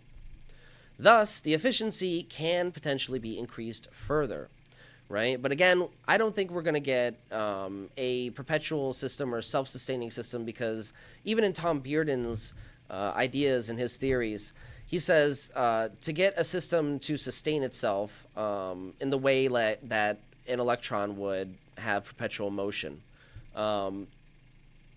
the thresholds to get that kind of system is very, very tight. The thresholds are very tight. You're going to need to be very, very precise with all of your components and the way you design your system. So it's going to be nearly impossible to manufacture that kind of efficiency. The goal here is to understand how the idea of extending your system's lifespan works by preserving the dipole. This is dipole preservation theory. This is where this goes into. So right now, we don't have a smooth way of absorbing that hammer effect. It's going back to the negative terminal, but we are absorbing some of it enough to slow down the decay rate to get like 15 milliamps decay rate on the battery per hour, which is leading to, 12.2 watt hours of energy lasting 15 plus hours. Compared to a standard inverter, which is 74% efficient, we can measure that efficiency objectively because that's a linear system. So that inverter that we have, the off-the-shelf component that I rigged up to match the brightness with resistance, and we measured the efficiency of the inverter, and we had it the exact same brightness. It lasted 3 hours to get through 12.2 watt hours of energy. So, come on. Something's going on here, and this kind of explains what's going on. So, regarding dipole preservation theory, the source dipole might experience only a leakage rate of decay from internal resistance and the initial forward pulse draw, rather than a short circuit decay caused by the full returning current, right? And what this means is it dramatically extends the dipole's usefulness by achieving the asymmetric regaging Bearden describes, but it's not like a perpetual self-sustaining system, right? It's just super efficient. And again, that efficiency does collapse at a certain point in the battery, right? It is non-linear by that rate because, the transistor has certain specs that it needs to keep up. So, so when you design a system like that, you have to keep that in mind. Once it reaches like 11 volts, it will start to decay a lot faster. It'll still put out brightness in your LED panel, but at the same time, you have to be aware of that. So, the synthetic alternating current model in a nutshell is synthetic AC creates a non-destructive resonant field dynamic between the compression field and the rarefaction field as seen in the diagram. Field cavitation leverages that dynamic to pull in additional environmental energy. Dipole preservation is achieved by decoupling the forward and return paths, starving the dipole killing loop that Bearden identified as the fatal flaw of conventional circuit designs.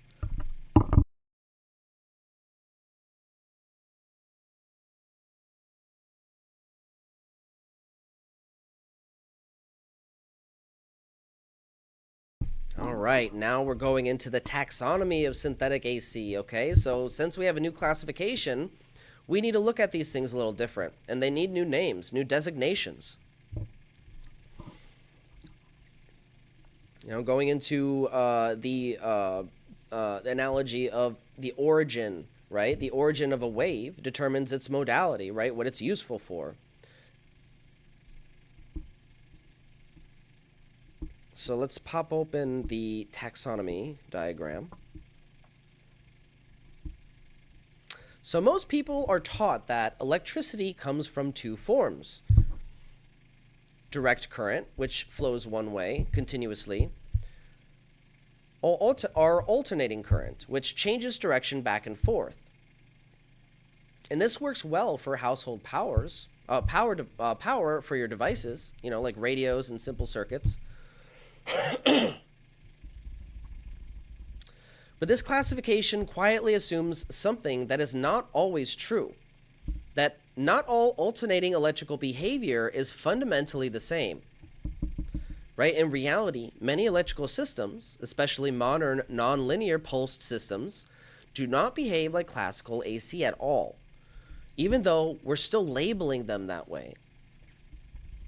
This is where the problem begins. Now let us look at a simple analogy to explain the fundamental issue here. Imagine 3 ways to create a wave in a pool of water.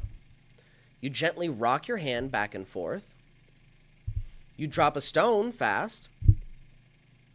You fire a repeating pulse from a water jet below the surface. All three of these methods create waves, and some may even look similar on the surface of the water. But we instinctively understand something important here. The waves are not the same because they were created differently, right? And physics does already have classifications for this, right? And these waves, how they're generated, not just how they, based on how they look, but how they're generated, the mechanism of action. We don't lump all waves into the same category in different areas of science, right? We separate them based on the way they are generated. Your hand rocking back and forth, that's a linear wave. The stone dropping, that's an impulse wave. And the water getting repeated pulses from a jet beneath the surface, that's a pulsed wave. However, electricity seems to be the exception here, as we lump all alternating current behavior into the same category despite its method of generation. Now that's a big problem, because if we actually look at traditional AC theory, it assumes a smooth, continuous oscillation back and forth from the same energy. It assumes steady state conditions. It assumes linear behavior, meaning you turn the knob 50% and the brightness increases 50%. Now, these assumptions aren't wrong, but they are simply limited in our understanding of nonlinear systems. As soon as we enter pulsed systems, nonlinear and magnetic structures, transient collapse events, the assumption starts to break down. And yet we still call all of it AC. Or in some instances, an AC ripple, which indicates that it's just a byproduct, a bug, not a feature. So synthetic AC is not a new kind of energy here. It does not violate conservation laws. It is not claiming free energy in that sense or over unity. It's a classification correction. Synthetic alternating current describes electrical oscillations that appear alternating but are created through nonlinear, asymmetric, or pulsed field interactions rather than classical bidirectional polarity reversing current flow. In other words, the waveform alternates, but the cause of that alternation is different. The mechanism of action is different. That difference matters here. That distinction, it really does matter. So here's the layman breakdown. With this new classification, we can see that traditional alternating current, or what I call true AC, is flipping the polarity of the same energy. You are sloshing the same energy back and forth, partially dissipating some of that energy while doing so. It's using some of its own energy to flip around and return backwards. Our pulsed system here can save that energy by using the reactive component of the coil correctly.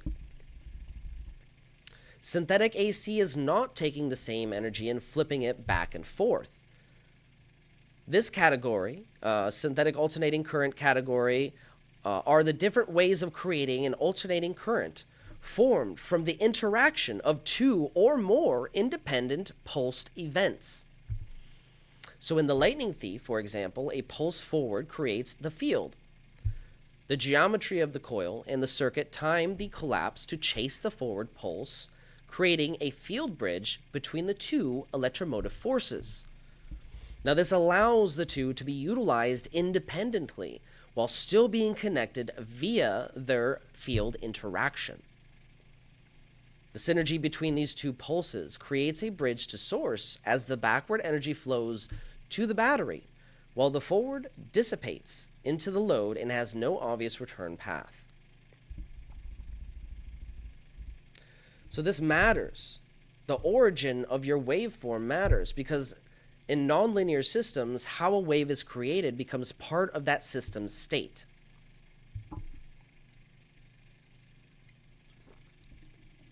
And this means that two waves that look the same can act very differently when you actually use them. Even if they measure the same average energy, that energy can be transferred and spread around differently in the system. And things like harmonics, timing, and how the wave dies can all behave differently in different ways. So in that sense, conventional alternating current does not track this information. It lumps them into categories of anomalies, but the synthetic AC model does. So this taxonomy is not a replacement. It's just an addition.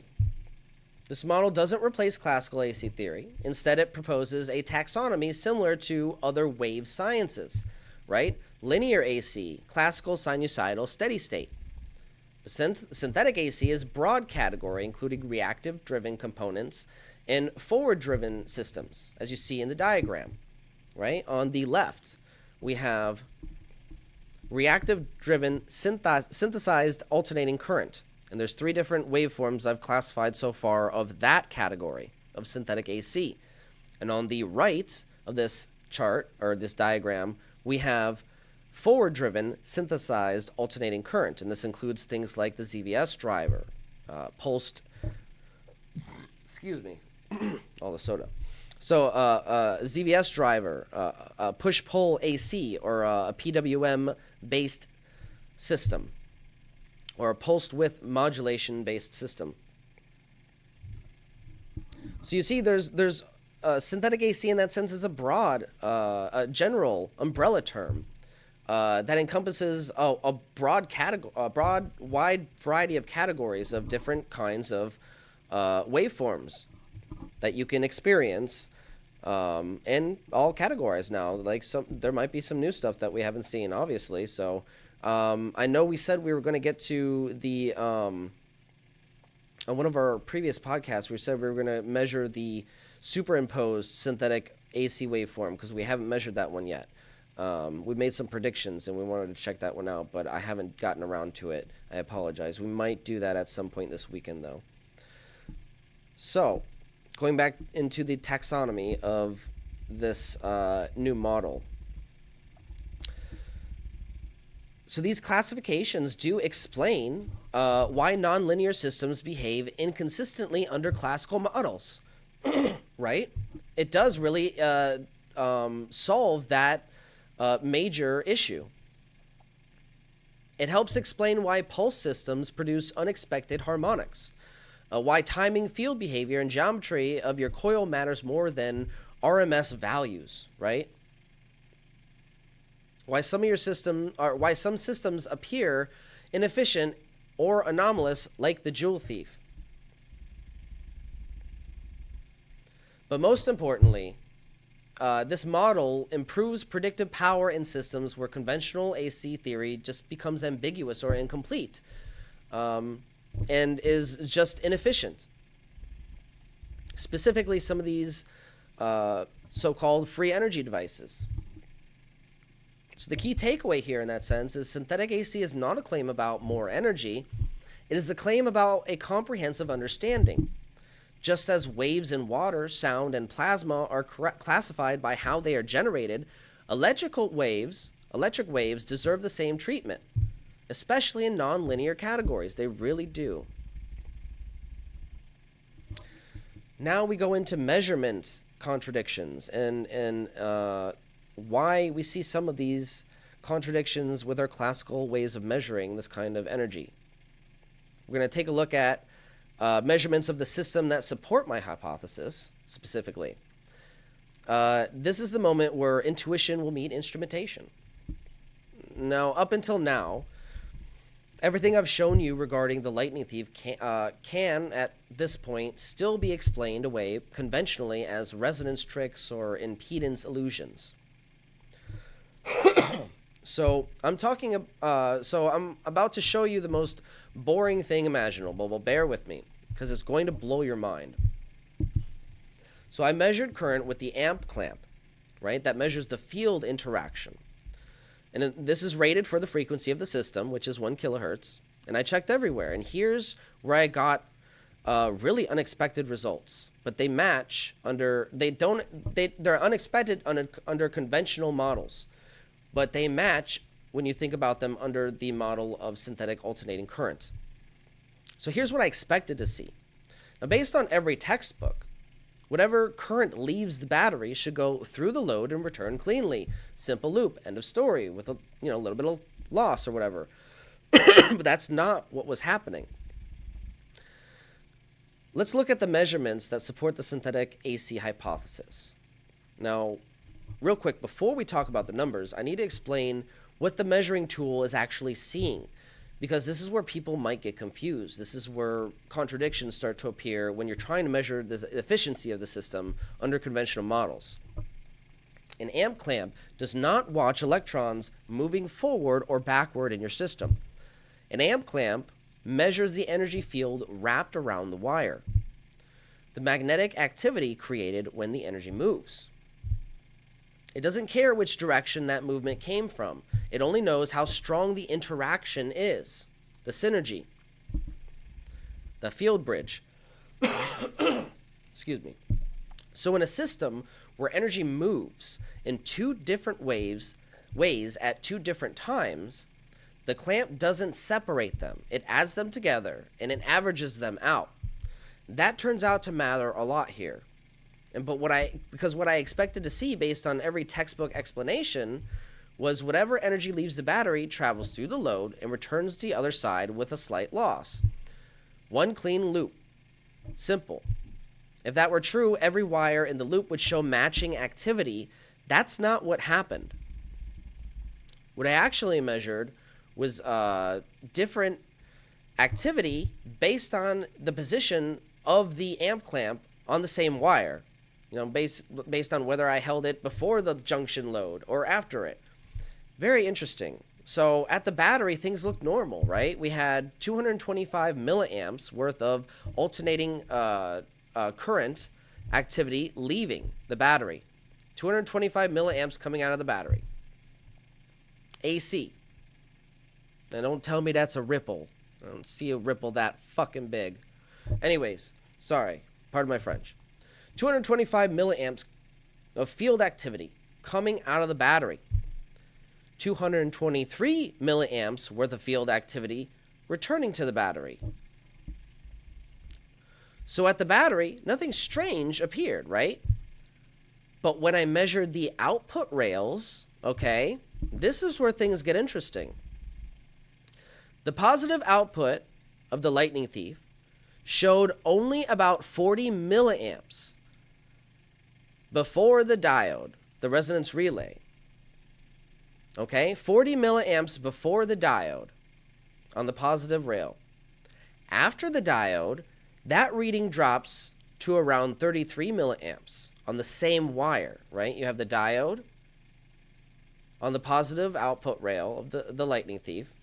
You're measuring it before the diode and after the diode. You get 40 milliamps before the diode, 33 milliamps after the diode on the same wire, meaning the negative output rail showed around 240 milliamps of field activity right off the circuit before the load jump.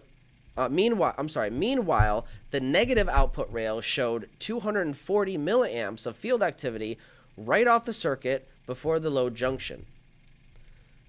So we're getting 40 milliamps, 33 milliamps on the output positive, and the negative is getting 240 milliamps before the light source.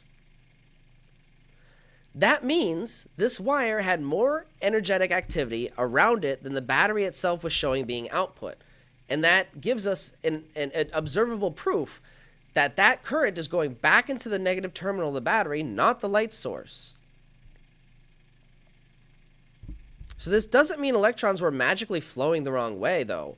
What it means is energy was moving through the system in two phases. A forward pulse that delivered energy to the load, and a collapse event where the stored field energy released itself and directed back to the battery to restore the dipole. Both of those events create magnetic fields. Both of those fields wrap around the wire, and the clamp senses both at once. So the clamp isn't telling us direction, it's telling us interaction. What the diode actually did here didn't just block current. It acted as a single component rectifier. It's separated when the energy could move, right? It's blocking the current. It's not blocking the field interaction. So part of the energy moved forward during the pulse. Part of the energy moved during the collapse. Some of that collapsed energy circulated through the system without passing cleanly through the battery, but reabsorbed partially enough to preserve the dipole.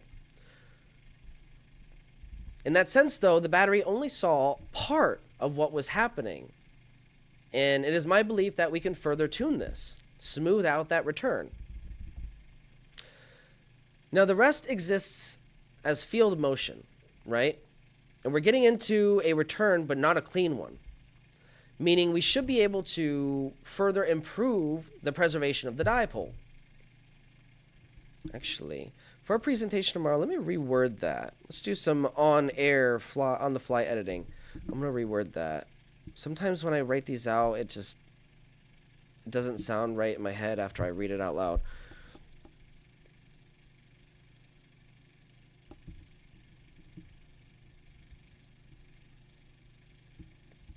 Alright, so the battery only saw part of what was happening in the system on the return from the collapse event. Part of the potential. And we're getting a return, but not a clean one. Meaning, we should be able to further improve the preservation of the dipole in the system. It should theoretically be able to be cleaned up a little bit and tuned for more gains. And this also aligns with John Bedini's H-wave charging systems acting as hammers that charge in pulses on the negative battery terminal with the collapse event, which I'm doing now for a presentation tomorrow to use a negatively charged battery for one of the experiments if we have time. This is actually going in. We're at double of what the allotted time I have is for this event tomorrow, so I'm really gonna have to cut back here, I think. Either that or I'm going to have to ask Kimberly for more time because there's just too much to go over and for 1 hour. We have to do this has to be comprehensive. I don't want to like half-ass it because I don't want any kind of confusion. So after all of that I've explained about the taxonomy and theory of the synthetic AC model, here's the simple way to understand it. This is not alternating current where electrons reverse direction, right? Normally, alternating current transfers part of its own energy in the process of flipping polarity. Imagine a wave hitting a wall and then slightly bouncing back. You've used part of that wave's momentum to dissipate its own potential in order to reverse its direction. So synthetic alternating current is different. It's not sloshing energy back and forth. It is energy sloshing back and forth between, it's not energy sloshing back and forth. It's two timed half cycles that combine in to create a full sinusoidal wave. So it's two pulse events that together make a alternating current between them. So you push energy in, you let the field store it, you let the field release it, and then you guide that release with the geometry of the coil. Now this creates alternating behavior without reversing electrons. That's synthetic AC. Now let that sink in. The return rail was carrying more current than the battery was supplying. That's pretty crazy, right? Yet the battery itself only saw 223 milliamps coming back. So in this instance, we can imagine the electrons aren't really doing all the work here. The field was, which is what the realization you come to inevitably under the synthetic AC model. This is a field-dominant system. The diode didn't just block current, it sorted it. It was a rectifier. It separated forward charge flow from collapse event. The battery saw only part of that story. It only absorbed part of it. Remember, it's a hammer. We need to smooth out the hammer. If we can, maybe we can't. Maybe this is the most efficiency we'll get. The rest was but the rest of the energy was circulating as a field energy, right? This is a field dominant system. Now here's part that I'm gonna change. I'm gonna take this part out Yeah, this is way longer than I was. They only gave me an hour, and I think I need at least 2.5 to 3 hours, to be honest. Let me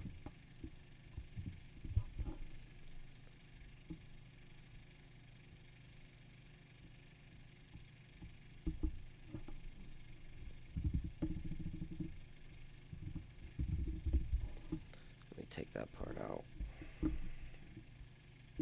I might be able to trim this down a little bit too. So, going back into what I was explaining,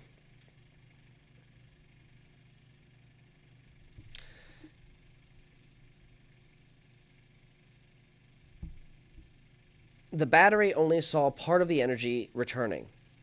And this is what I mean by synthetic alternating current. It's not electrons reversing directions, right? Like traditional true AC that you get off the grid, you know, out of your wall socket. This is two separated but carefully timed events. A forward pulse that does work for your load, and a backward collapse event that moves energy through the field and returns to the battery's terminal to help preserve the dipole. And the two pulsed events, they don't cancel. They chase each other to create a field bridge between them, a synergy effect. And when the geometry is right in your coil, especially with the Roden-Abha variation, the winding we have here, versus like, you know, say a traditional helically wound coil, that chase event becomes constructive instead of deconstructive, or it has evenly spaced constructive and deconstructive components, enough to create that standing wave component.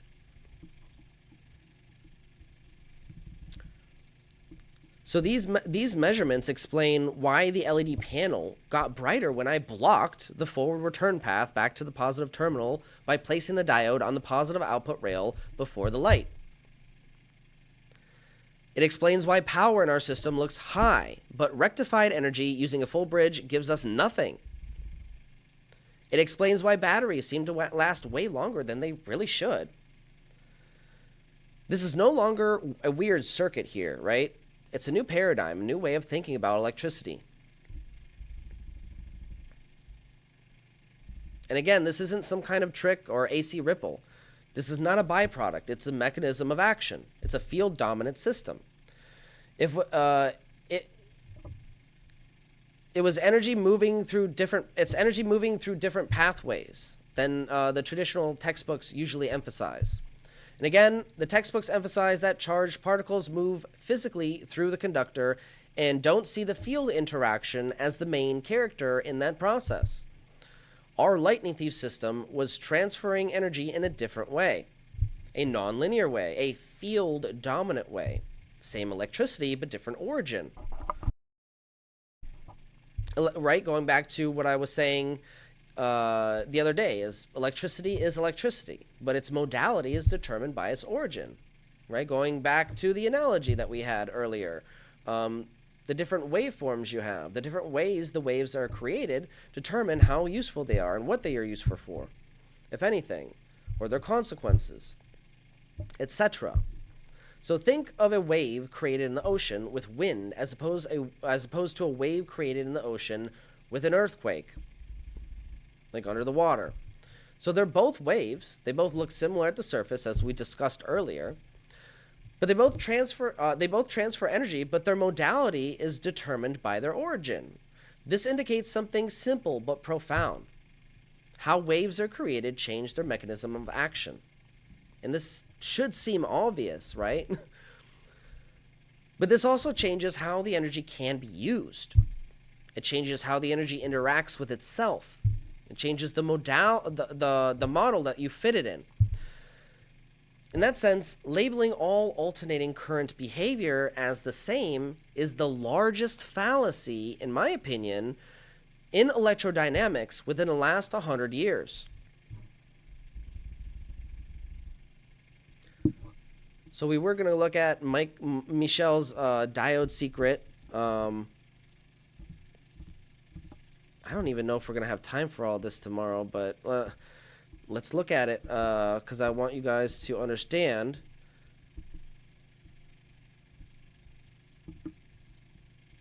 Like, this is based on these observations of the system. This is based on raw data. So let's put this up here on screen.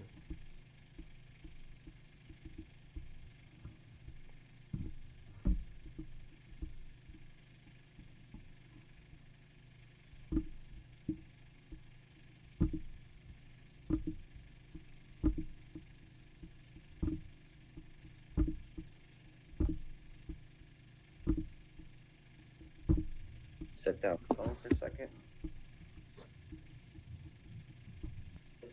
That's not with the diode. So we have 125 milliamps coming out of the battery. Now we have 125 milliamps. And look, so that's not with the diode. That's not. Yeah, it's very dim. So very dim without the diode. 125 milliamps coming out of the battery. It's like a nightlight almost. It's nice. Sometimes I take the diode off for a nightlight. Set down the phone for a second.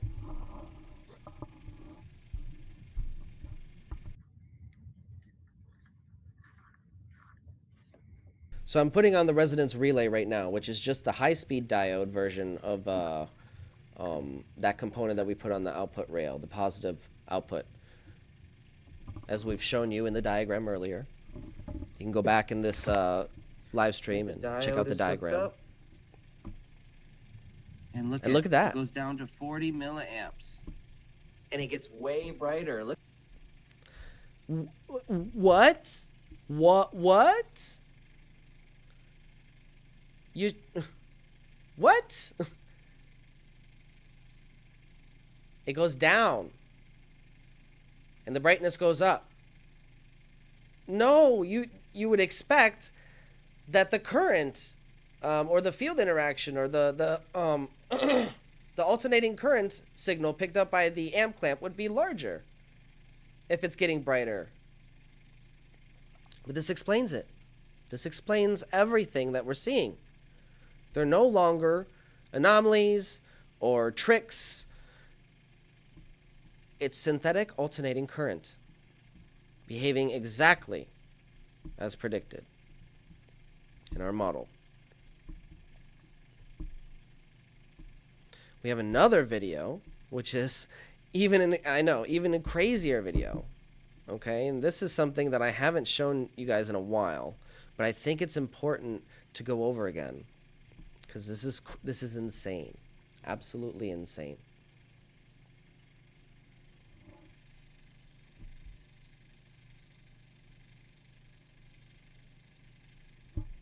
And we have Malcolm Bendel in the chat, by the way. I've been keeping an eye on chat as much as possible. I know I get distracted.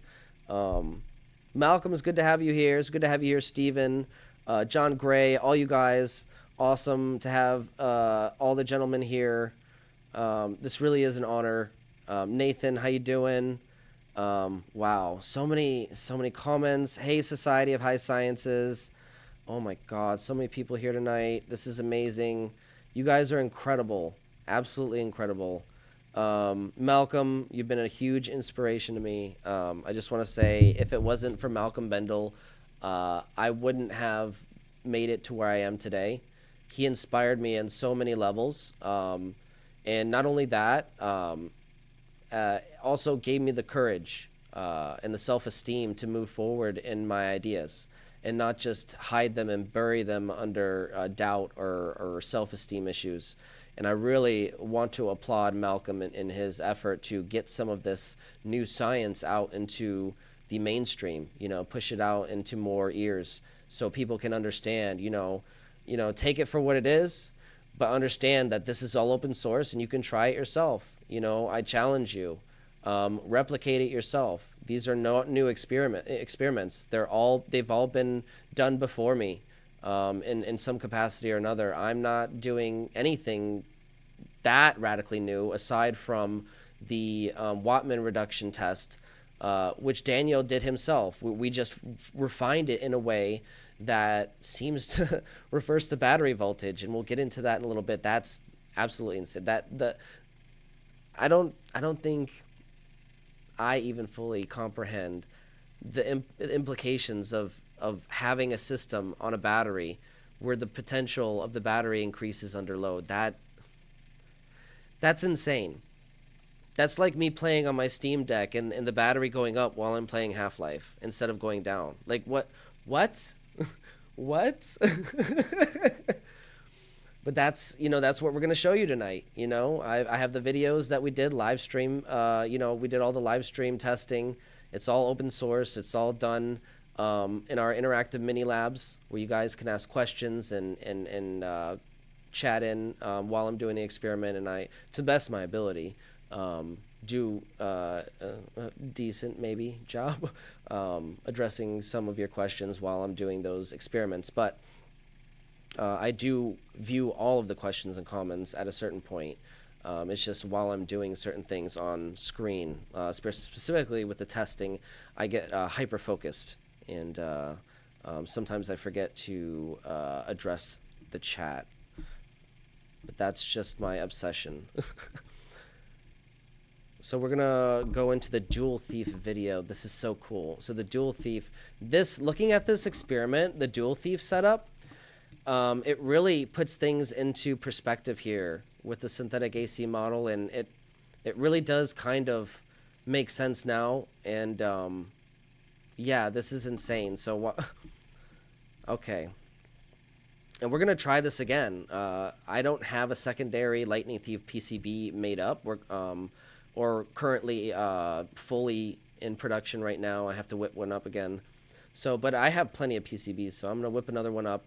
We're gonna do the dual thief again, but here's the dual thief setup where we have the dual thief, the Lightning Thief setup with a 12-volt battery, right?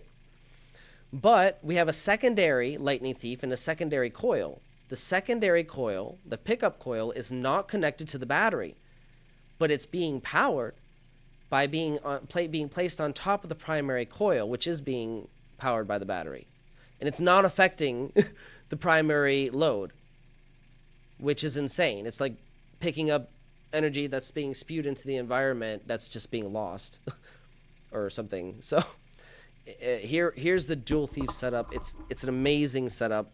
We're going to do it again very soon. I'm really excited about all of these tests that we did in the past, looking at them through a new lens, this new lens of synthetic alternating current and field cavitation.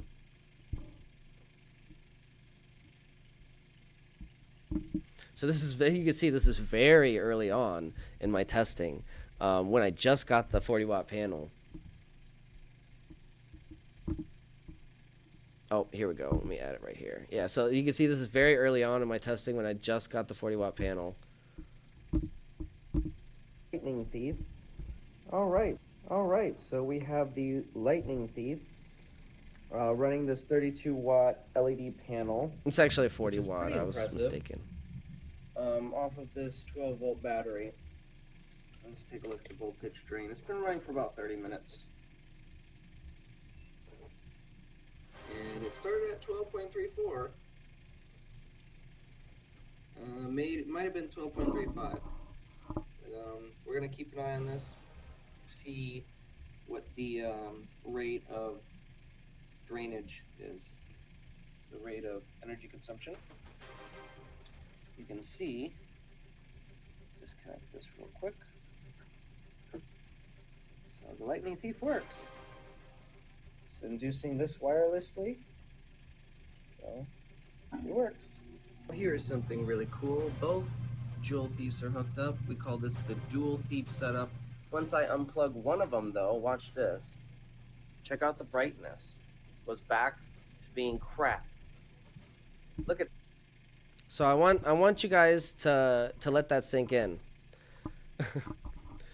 The battery isn't affected when I'm hooking up this secondary coil that's not hooked up to the battery. It's just a pickup coil placed on top of the primary coil. And what I did here was feed that output of that secondary Lightning Thief circuit into the primary output of the primary Dual Thief circuit. And it increased the brightness like twice, it appears. I don't remember what the actual readings from the lux meter were, but it was significant. It was almost like, I think it was almost double. And it didn't affect the battery at all. That's insane. Okay, so we're going to try that again with this new diode revelation, which should further increase the brightness, hopefully, without affecting the battery too much. That's going to be exciting. And not only that, you can also use a tertiary device, right? You can use a third device. We call this the thruple thief. I don't believe I've tested that. I don't know if I have a working third coil efficient enough for that test, but eventually I want to test the thruple thief, where you have one on top and one on bottom of the primary. But that is really cool. But with that said, I want to remind everybody, I appreciate you all for tuning in this evening. It is really awesome to see such a large turnout for this evening. My gratitude and appreciation goes out to everybody there in chat, everybody viewing. Malcolm Bendel, thank you so much for tuning in. And with that, if you haven't hit the like button, please do so. We're going to take a quick break. And when we come back, we're going to get into field cavitation theory a little bit more. So this is really exciting because this connects with the plasmoid unification model. So stay tuned right here on Beneficence TV.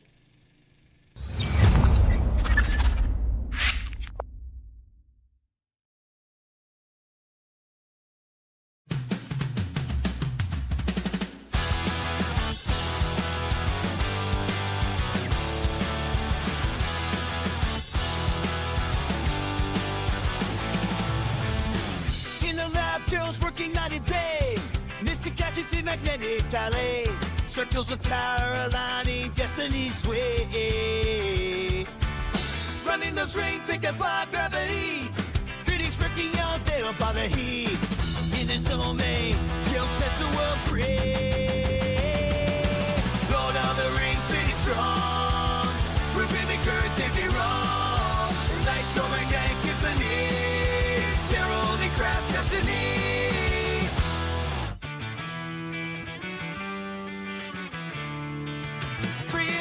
Chief from his fingertips. Inspiration study top of scripts. Geometric secrets, this guy can flip. Bunker King in his rebel stead, building up for the world again. Lighting up the dark, igniting every zen. Lord of the Rings, pretty strong. Proving the currents can't be wrong. Electromagnetic symphony, terror only crash destiny.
In a lab, my dust cracks the code tonight.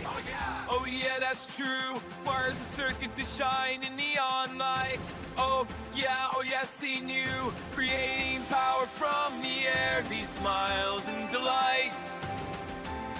Oh yeah. Mike does it right. Hey.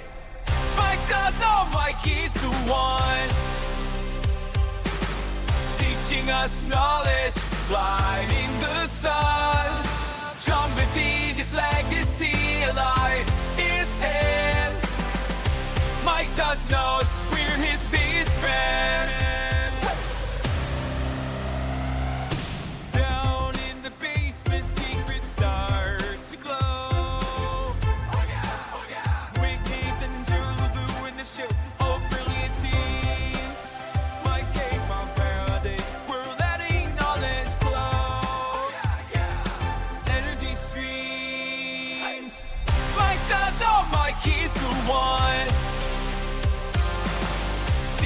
us knowledge, blinding the sun, trumpeting his legacy alive is his.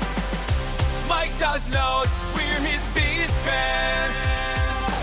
Years of thought, bringing dreams to life, turning theories into electric light.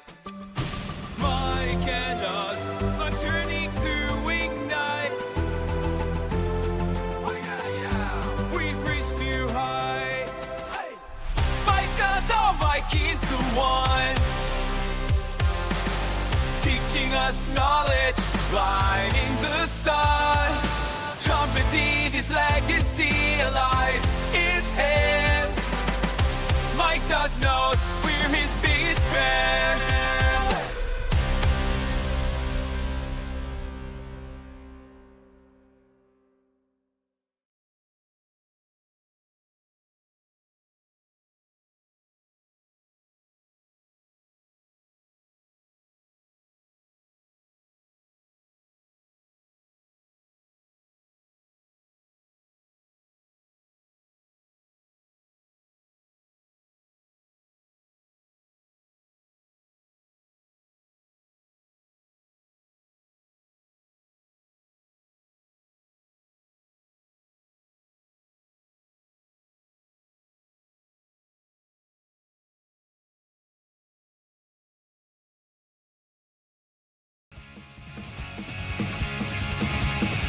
Talking love 0 point, the points lost on them.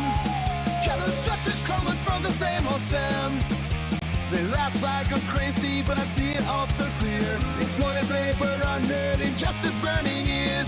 Fighting for a change in this wasteland of noise. But they call me foolish, wanting shed boys. Benefactor boy, dreaming about the world he gets deployed. Changing the system, but treated like a toy. Ideas misunderstood, but brains is his point. Benefactor boy, can't you hear his voice?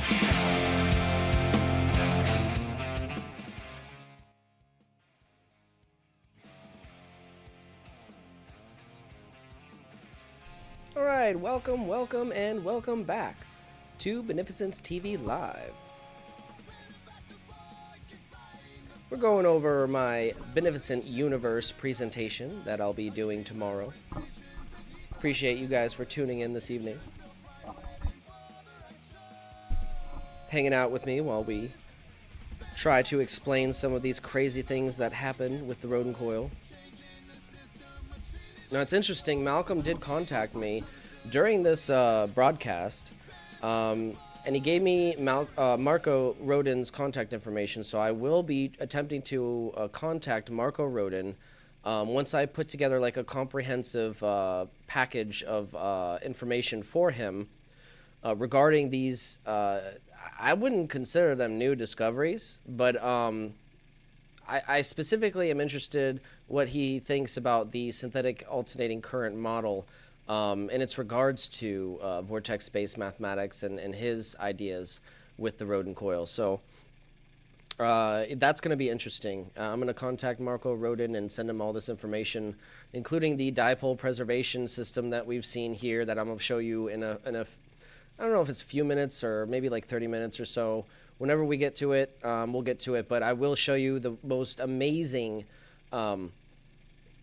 evidence to support a self-sustaining system that you will ever see in your entire, up until this point, I guess. I don't know if it'll be the best, because we could definitely improve upon it, in my opinion.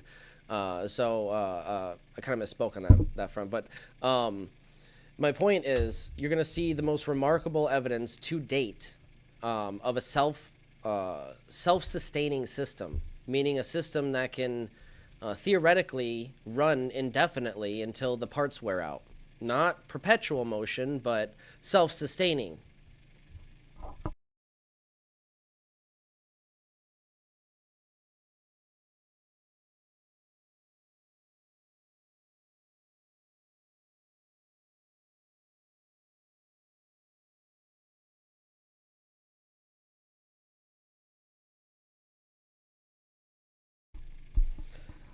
Steven says, I think when a particle diffuses from the wave across the barrier or boundary, it behaves like a little champagne bubble. I think the gravity is less in the new particle, and that's why up close they.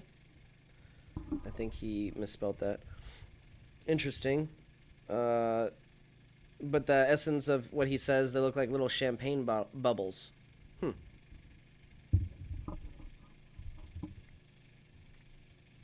So we're going to go into field cavitation theory a little bit more in depth. I'm going to pull up the diagram so you guys can see it again. First, I'll pull up the collapsing cavitation bubble, and then we're going to pull up the Rodin coil with the proper configuration and winding pattern.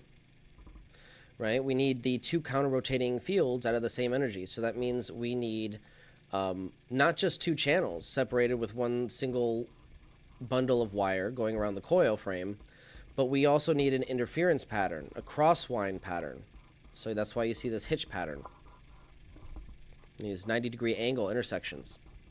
Very important to have those because they create two identical counter-rotating electromagnetic fields, but they're pulsing asymmetrically. So we're going to talk about that.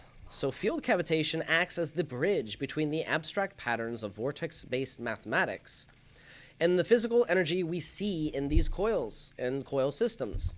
So think of VBM as a map showing how energy could flow in your system, but on its own, it doesn't move anything. By creating two channels out of a single bundle of wire, as we've done in our Lightning Thief system and many other systems, by creating two channels of counter-rotating electromagnetic fields out of a single bundle of wire, by creating two channels out of a single bundle of wire with the specific Abha geometry, the coil generates two counter-rotating electromagnetic fields that compress on top of each other in the same space. So what this does is essentially create a void or cavitation zone on the equatorial plane between the two fields. So if you cut the donut in half vertically, you can imagine that vertical line is the equatorial plane between the two fields. It's directly in the center of the tore of the coil frame. So this is essentially a 0 point where the fields compress, the field's compression and rarefaction fields, where the compression and rarefaction fields converge, as shown in the diagram.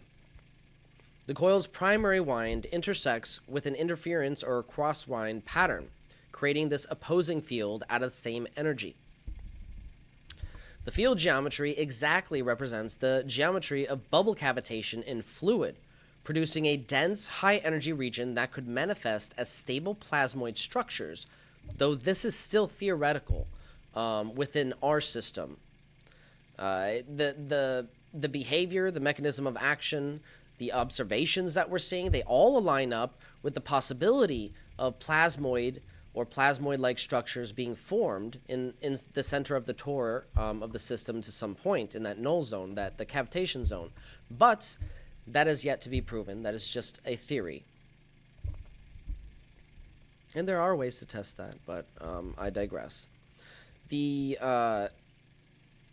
timing of the forward and backward pulses in your system, the synthetic alternating current drives this effect, right? The synergy between those forward and backward pulses. That synthetic AC drives this effect, helping explain these unusual behaviors we've observed in the system and other people have observed in the system, which is low voltage ionization, ozone production, and like at 70 volts. You don't get that until you get like 1 kilovolt, 1,000 volts, and you have to have some kind of like plasma arcing or corona discharge. You just don't see that at 70 volts, not without one of these coils and one of these systems. This is a working model to understand how that could be happening. Not just, oh, it's crazy, it's doing that. Why is it doing that? No, this gives us a working theory to understand why the coil behaves the way it does. In short, field cavitation shows how the energy in synthetic AC is organized and amplified by the coil's geometry and circuit timing, producing effects that textbooks just don't fully account for, and providing a potential unifying model that bridges the gap between understanding vortex-based mathematics and its practical applications under conventional physics. So in that sense, it's not an entire unifying model of physics, but it's kind of unifying different disparate fields of science regarding electrodynamics and the underlying principles of vortex-based mathematics. Which is pretty cool. Pretty cool. And the evidence supports this cavitation theory, you know? So let's take a look at some of the exciting supporting evidence of this theory, because up until this point, again, we have all these crazy things that happen with the coil, but nobody's actually been able to explain why they are happening. What's going on with the coil?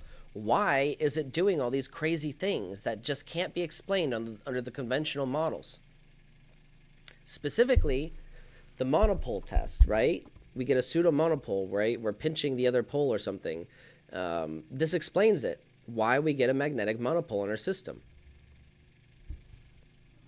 And if you don't believe me, I recorded it here, and we're going to watch that. That was actually one of the first tests that I verified of Daniel's.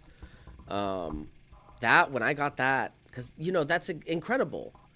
I don't think people understand, just when I say, you know, the system is a monopole, how significant that is alone in the field of electrical engineering and pulsed rotary systems, right? You have an enormous fight that you're battling with these systems normally by having two poles. You eliminate all that by having one pole. It's incredible. So the amount of torque that Daniel has gotten out of his monopole pulsed rotary systems is insane. And we're going to try to replicate that as soon as we have the proper space to build such a device. Because that, if you've seen the videos we went over on that, that was powerful. There's a lot of torque coming from that thing. Alright, so we're going to bring up the magnetic monopole video.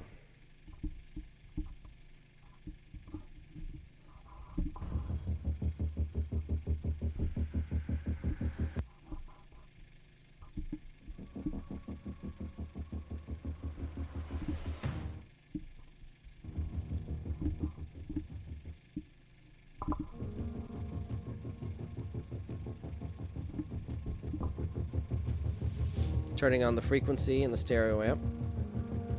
I got a little button magnet in there. It'll start flipping when I turn up the volume. See it?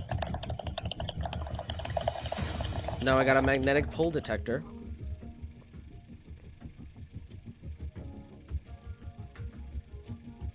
South pole detected. You see it blinking. Nice frequency. Not too low. Shoved it all the way down in there. Up down in there. Where's the other one? Wait a second. Where's the other pole? What? Oh, yeah. So it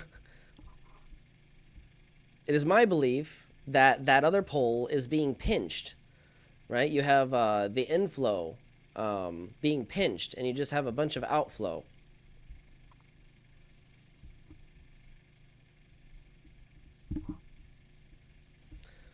So again, a magnetic or pseudo monopole is considered the holy grail of electrical systems because it would allow magnetic force to be directed rather than self-canceling, breaking the symmetry that normally enforces losses through Lenz's law. Okay, so it's huge to have a monopole in your system like this, and a stable one, and something that you can actually use to drive a magnetic rotary. That's insanely huge. So that alone is massive.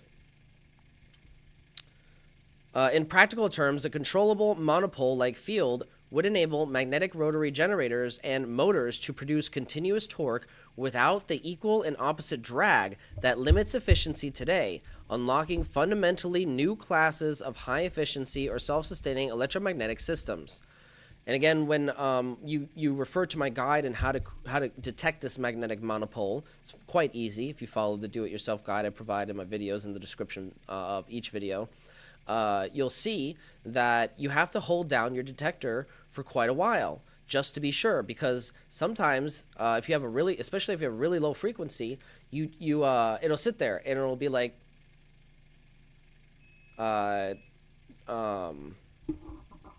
it'll flash. It'll sit there and flash 1, and then it'll be like south, south, south, and then it'll flash north. Right? So you have to sit there and hold it for a second to make sure it doesn't flash the other pole, because it might be an asymmetric pulse of the pole. And you might not actually have a monopole at that frequency. So what you do is just adjust the frequency until you detect that monopole when you hold it down for, I'd say, like 30 seconds or so. But yeah, that was one of the things that I made a mistake with, is I didn't hold it down for long enough, and I didn't get the right frequency for the monopole. I was like, oh crap, we don't have a monopole at first. But then I tuned it a little bit more, and I was like, oh, we do have a monopole at this frequency. So that's very important to keep in mind. We're going to go over some of the experiments. Again, the Joule Thief diode revelation proved everything, really, about this model. We start with the simplest possible circuit. Remember, we have a PCB version of the Joule Thief. So it has a positive and negative input to the circuit, and then a positive and negative output. Not just like the, breadboard version that I would show you how to make on one of my tutorial videos. That doesn't have a positive negative input, right? That only has a negative return from the the emitter of the transistor, right? The negative rail of the output is the only path back to the battery. The difference in traditional variations is not a lot of variations use that diode on the positive output. That's not common except for maybe like Bedini type situations, right? Where John Bedini would emphasize placing a high-speed diode at certain places like that. So remember, we're dealing with a PCB version, a printed circuit board, not just a breadboard version. So it might be slightly different than your experience with this circuit. But regardless, you should see relatively the same effects, right? The efficiency might be slightly different. But regardless, you should see the same, say, resonant pulsed waveform in the 3 defining characteristics when you probe it correctly on the system.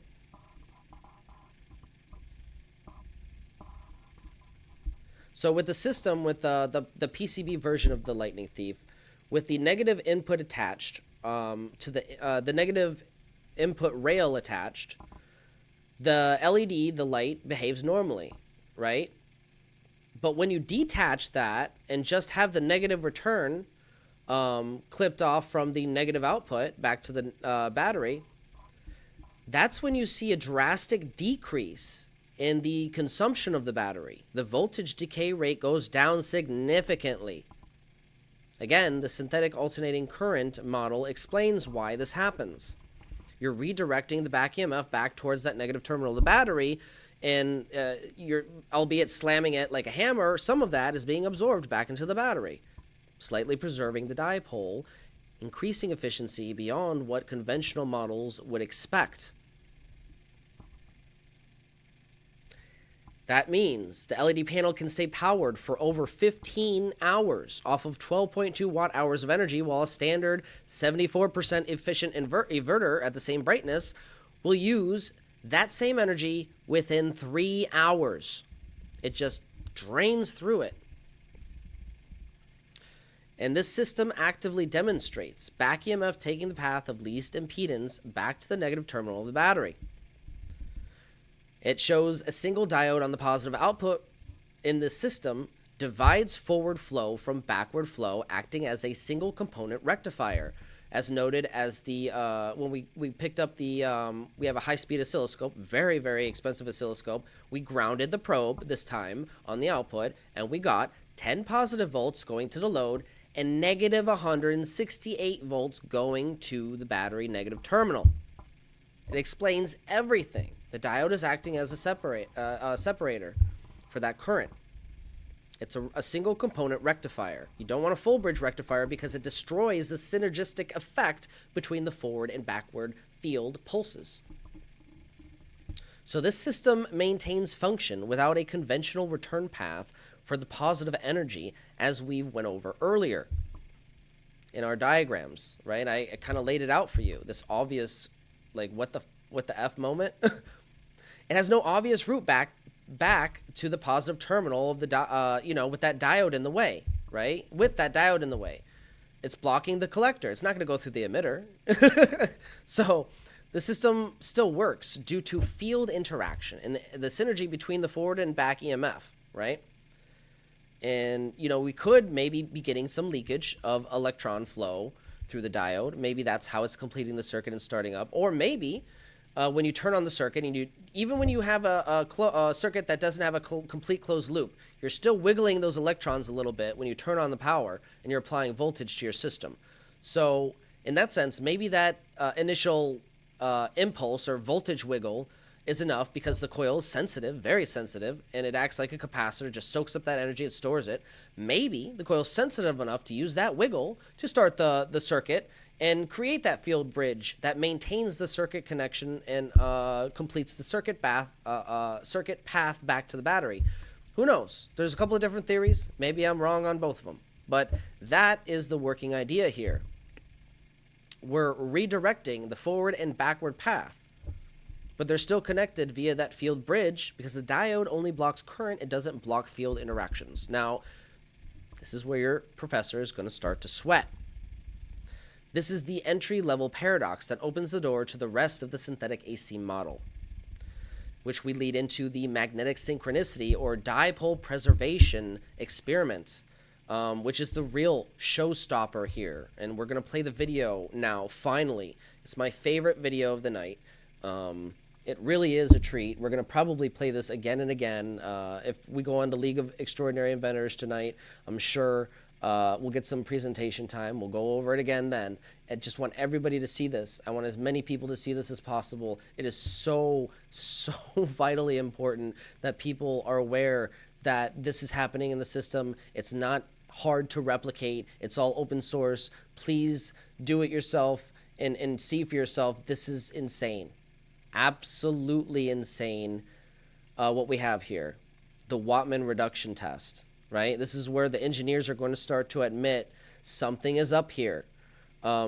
Because for the first time, the concept of dipole preservation becomes visible, not theoretical, right? Not just something, oh, it looks like we're getting extra efficiency, but there's no way to calculate it. Now we can finally bring direct evidence, a proof of concept to some of Bearden's ideas, Tom Bearden and his ideas of dipole preservation theory. Now let's first look at the Wattman test in its infancy when we attached it to the power supply, okay? Because you need to have a background of this test, an experiment, and how it got to where it is today.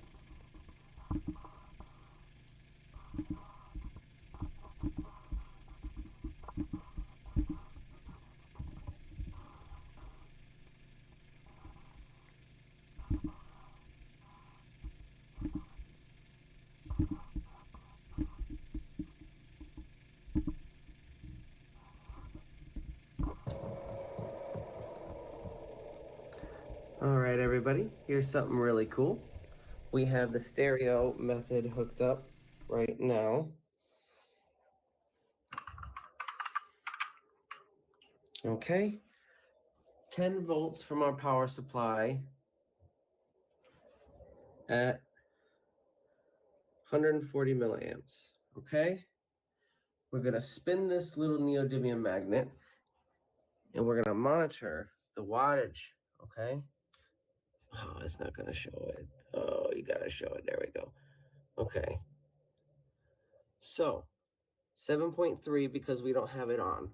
We're gonna turn it up Check this out. Okay, let me take that. I'm going to take the magnet out first. Okay, we're going to turn it on. I'm turning it up. Look at the watt consumption. 24 watts. Okay. Now watch this. Now keep in mind, during this test, it was only 24 watts at this test that I recorded because I didn't turn the gain up all the way on the stereo amp. It had more room to be increased, which means more power, which means more power draw.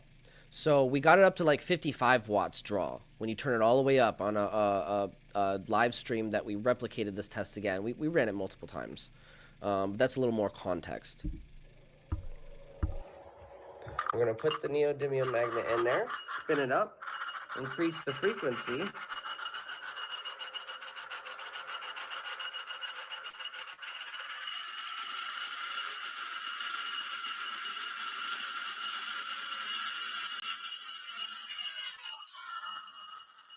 Check this out. Wow. Now again, with 55, it went down to 14. Didn't change. And it goes back up. And it goes back up when you take it right out. Because it's still consuming energy. We saved 10 watts of power by spinning this thing. Holy crap. Holy crap is indeed. And then we didn't just save 10 watts. We went on further to save 33 watts with that same test by turning up the volume more, and it went right back down to the same 14 point something watts. Okay? It's very, very important because at a certain point, you're like, that's not just a low impedance. Where is this extra energy coming from? Well, it's coming from the magnet if you listen to people like John Bedini or Tom Bearden. So since we've gotten this test to reduce up to 33 watts, at some point you have to ask yourself, so there's only so much energy you start with in your bucket, right? Where is this extra water coming from? Yeah, you're starting with a certain amount of water in your bucket and you're ending up with a little bit more. Like, how is that even possible? Even at an extremely low impedance, high Q factor system operating at theoretical 100% efficiency, like a superconductor or whatever, you should not see this kind of energy savings. You just simply shouldn't see it. This much energy savings. It's insane when you think about it. So when I started to think about it, like, that something else is going on here. We have to try this test on a 12-volt battery, and we did. And while the battery isn't powerful enough to fully synchronize the sphere, this is important to note. It's not enough to do this indefinitely, in other words, because a 12-volt battery is only going to be able to supply 12 volts to the stereo amp, which is an 18-volt amp. So if we can, I think if we can increase the voltage just a little bit, we might be able to, because if we can at least get it to go 100 or more hertz frequency. Right now we're like kind of capped, and I'll go into that in a minute. So we hooked up the 12-volt battery. And while the battery isn't powerful enough to fully synchronize the sphere and keep it spinning at a high RPM indefinitely, it's enough to keep it going long enough to prove this proof of concept. Since the power is low for an 18-volt amp, the sphere will eventually desynchronize and fall out of sync with the system, meaning it's not going to be spinning fast enough to sync up with the system's frequency or subharmonic of that resonant frequency indefinitely. And you'll hear it. You can hear it. It's spinning up, and then, it starts to slow down a little bit. But I'm going to I'm going to let you make an educated guess as to what happened when we tried it on the battery. I think I kind of spoiled it earlier by telling you the voltage went up. So let's look at that here. This is insane. Absolutely insane. The voltage went up while under load. Again, that's like listening to music on your iPhone and the battery going up instead of down. Like, what? All right, here we go.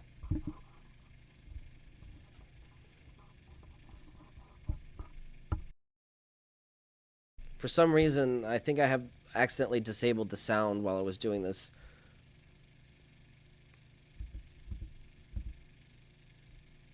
Okay, so that's the frequency generator.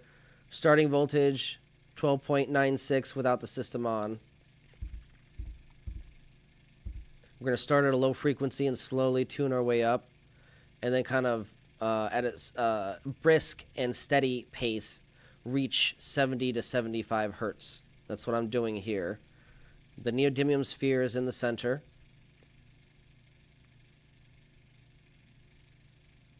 And look at that.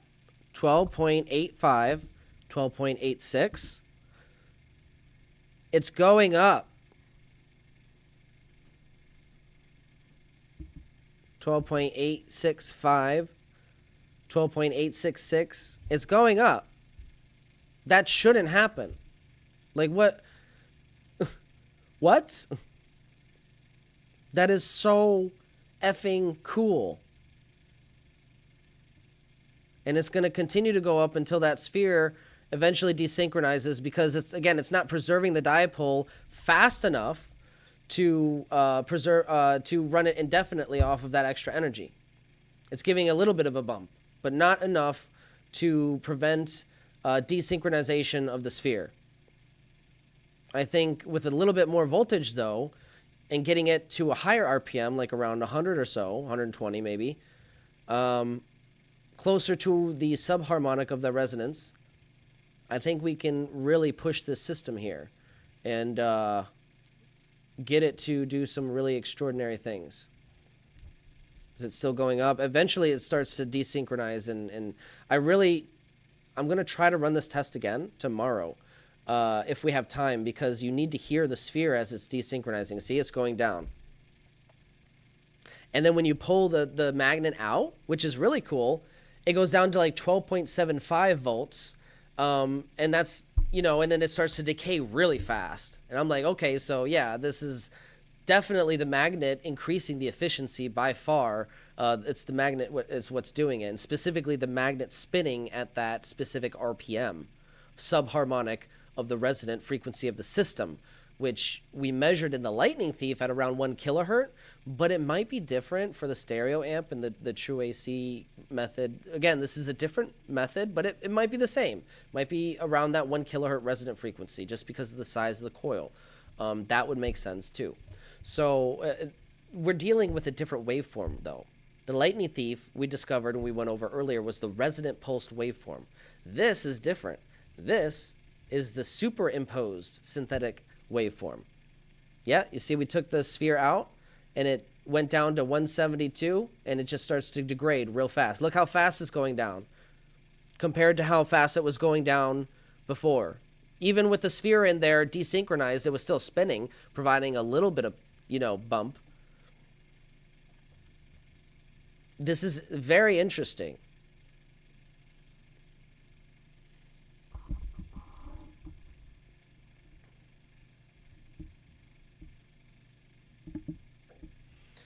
I really wanted to run this test tonight, but I want to save it also for tomorrow because the battery's charging right now. We're going to attempt to run that same test tomorrow if we have time.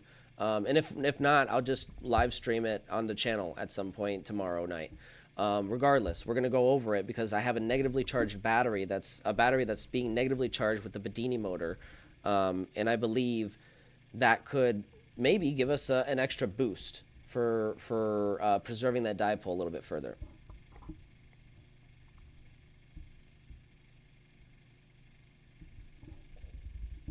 So we have another, we did this test multiple times, by the way. It wasn't just run once.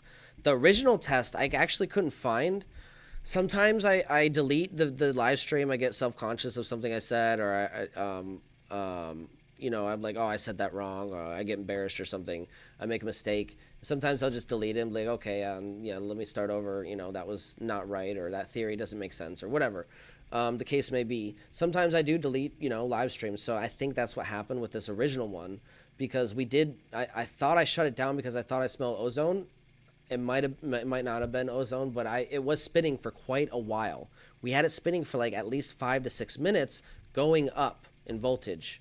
But we replicated that, not to the same length, but we replicated it and got it successfully increasing voltage for at least a few minutes, which is very good. let's see, we'll copy that. We're going to put that in here.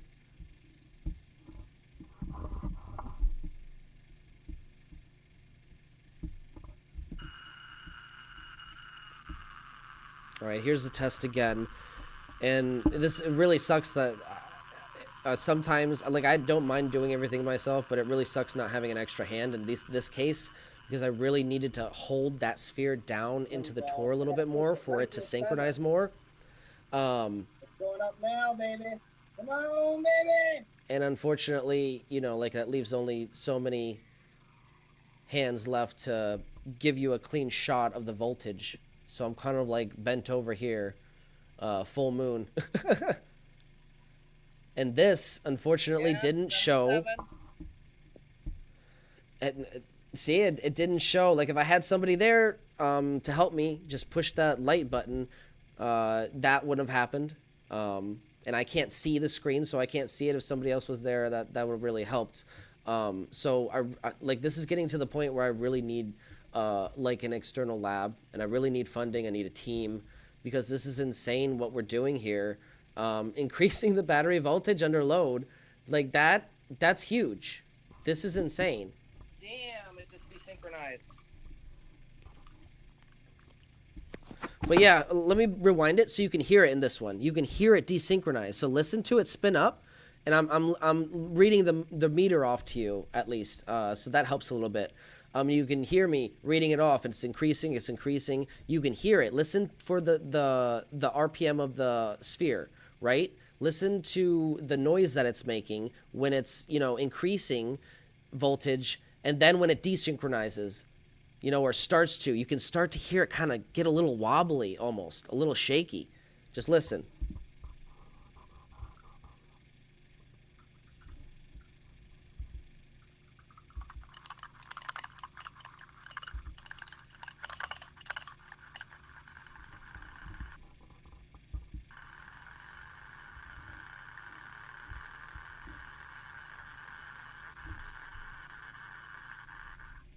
Ooh.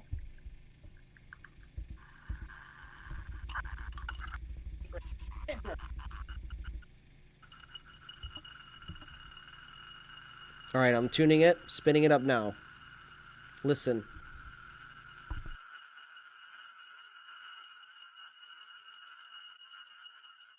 Hear it start to shake, and then it desynchronizes. So we're going to try it again. When I hold it in, it stays longer. So it's all about the placement too. We might have to get a smaller vessel, a shot glass. There we go. I gotta push it right in the center. Yeah. So listen. It's going up now, baby. Come on, baby.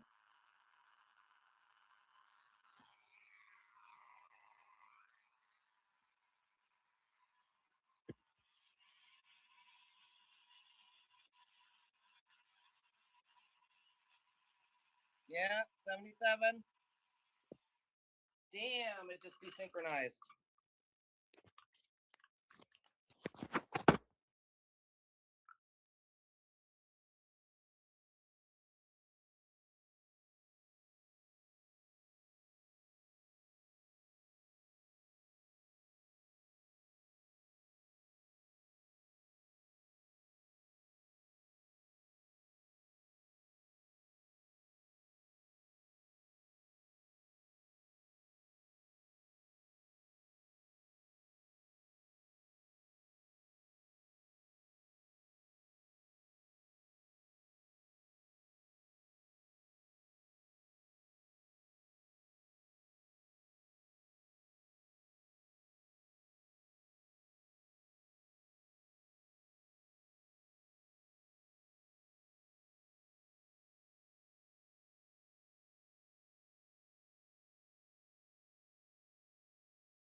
Now, this is what I've measured. Oh, my mic was off. So we're going to go back over that. Let me see where I cut off my mic.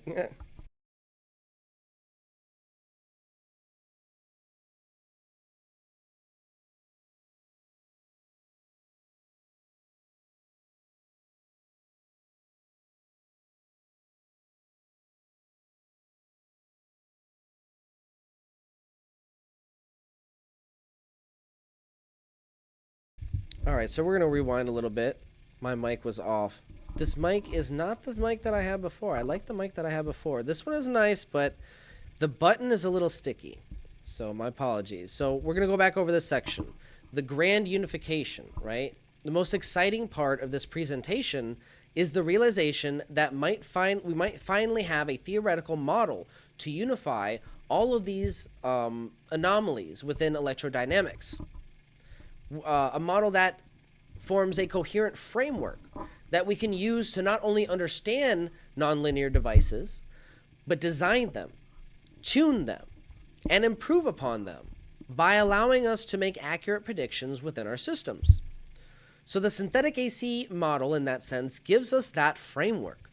It is not complete, but it is the starting point for development.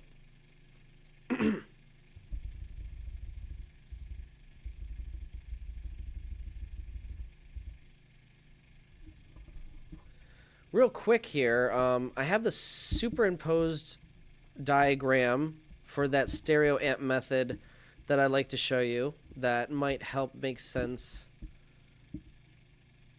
Do I have that up here? Let me load that up then. Yeah, that's not in here. Shame on me for not loading that.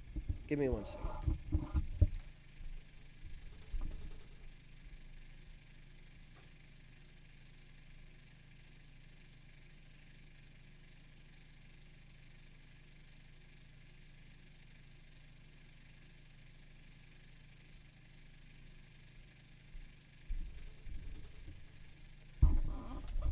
Alright, so this is the idea of the superimposed synthetic alternating current waveform.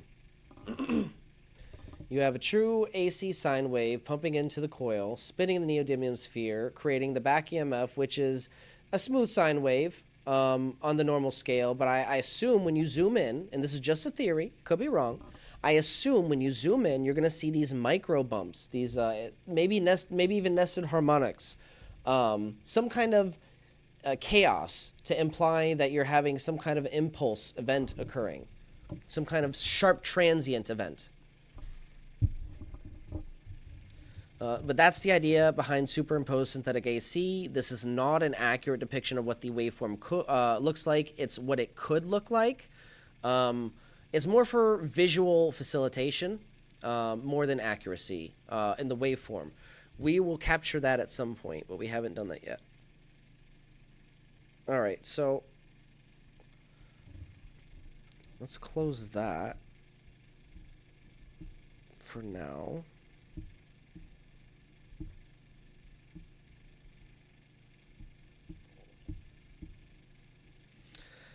Now, at this point, the dots connect themselves, right? Everything comes together quite nicely under the synthetic alternating current model, right? On one hand, Bedini showed us how to extract radiant behavior from Tesla's impulse technology. On the other hand, Marco Rodin showed us how to shape the field properly for field cavitation to occur. And together, my resonant pulsed waveform shows the internal balancing point of that energy transfer mechanism.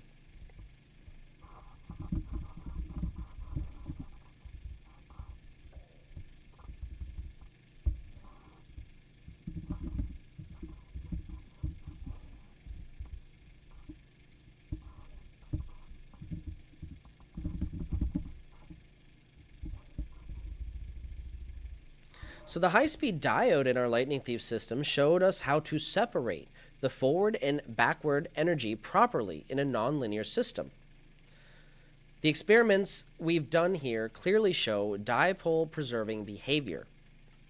And if you put them all together, you get a coherent, unified, functional energy system that violates nothing but reveals everything.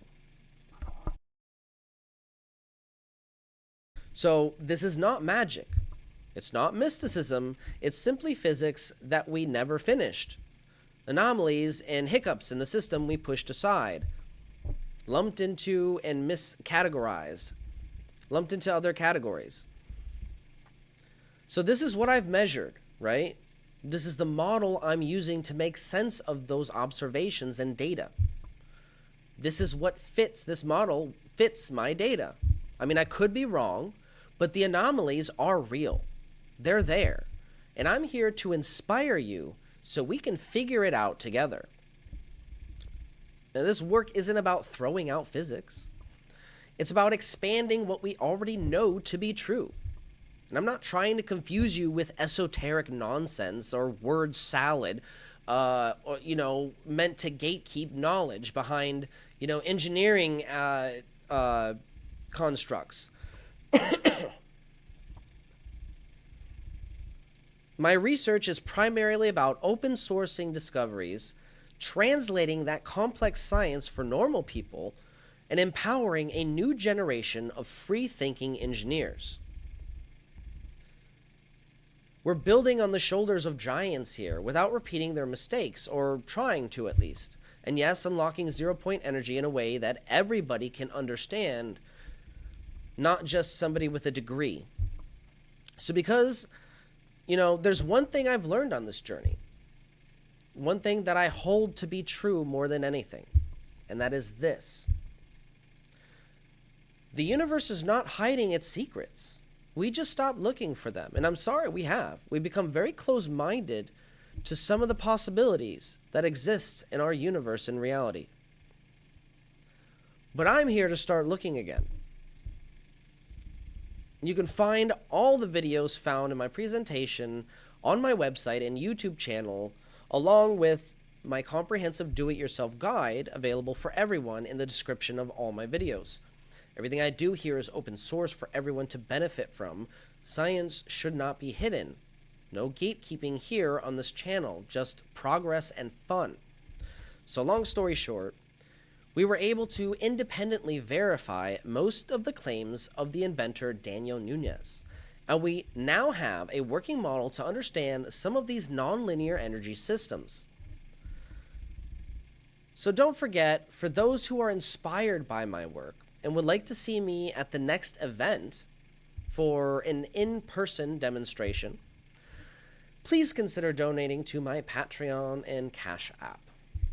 If we have time, we might go over an experiment. But actually, it looks like we've run out of time.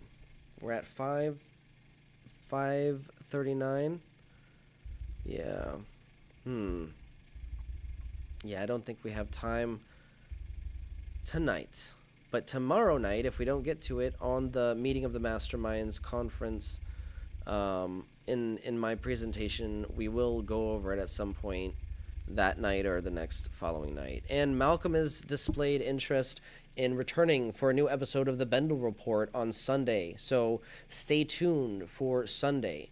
We will be attempting a new episode of the Bendel Report. We'll have Malcolm Bendel on, the inventor of the thunderstorm generator.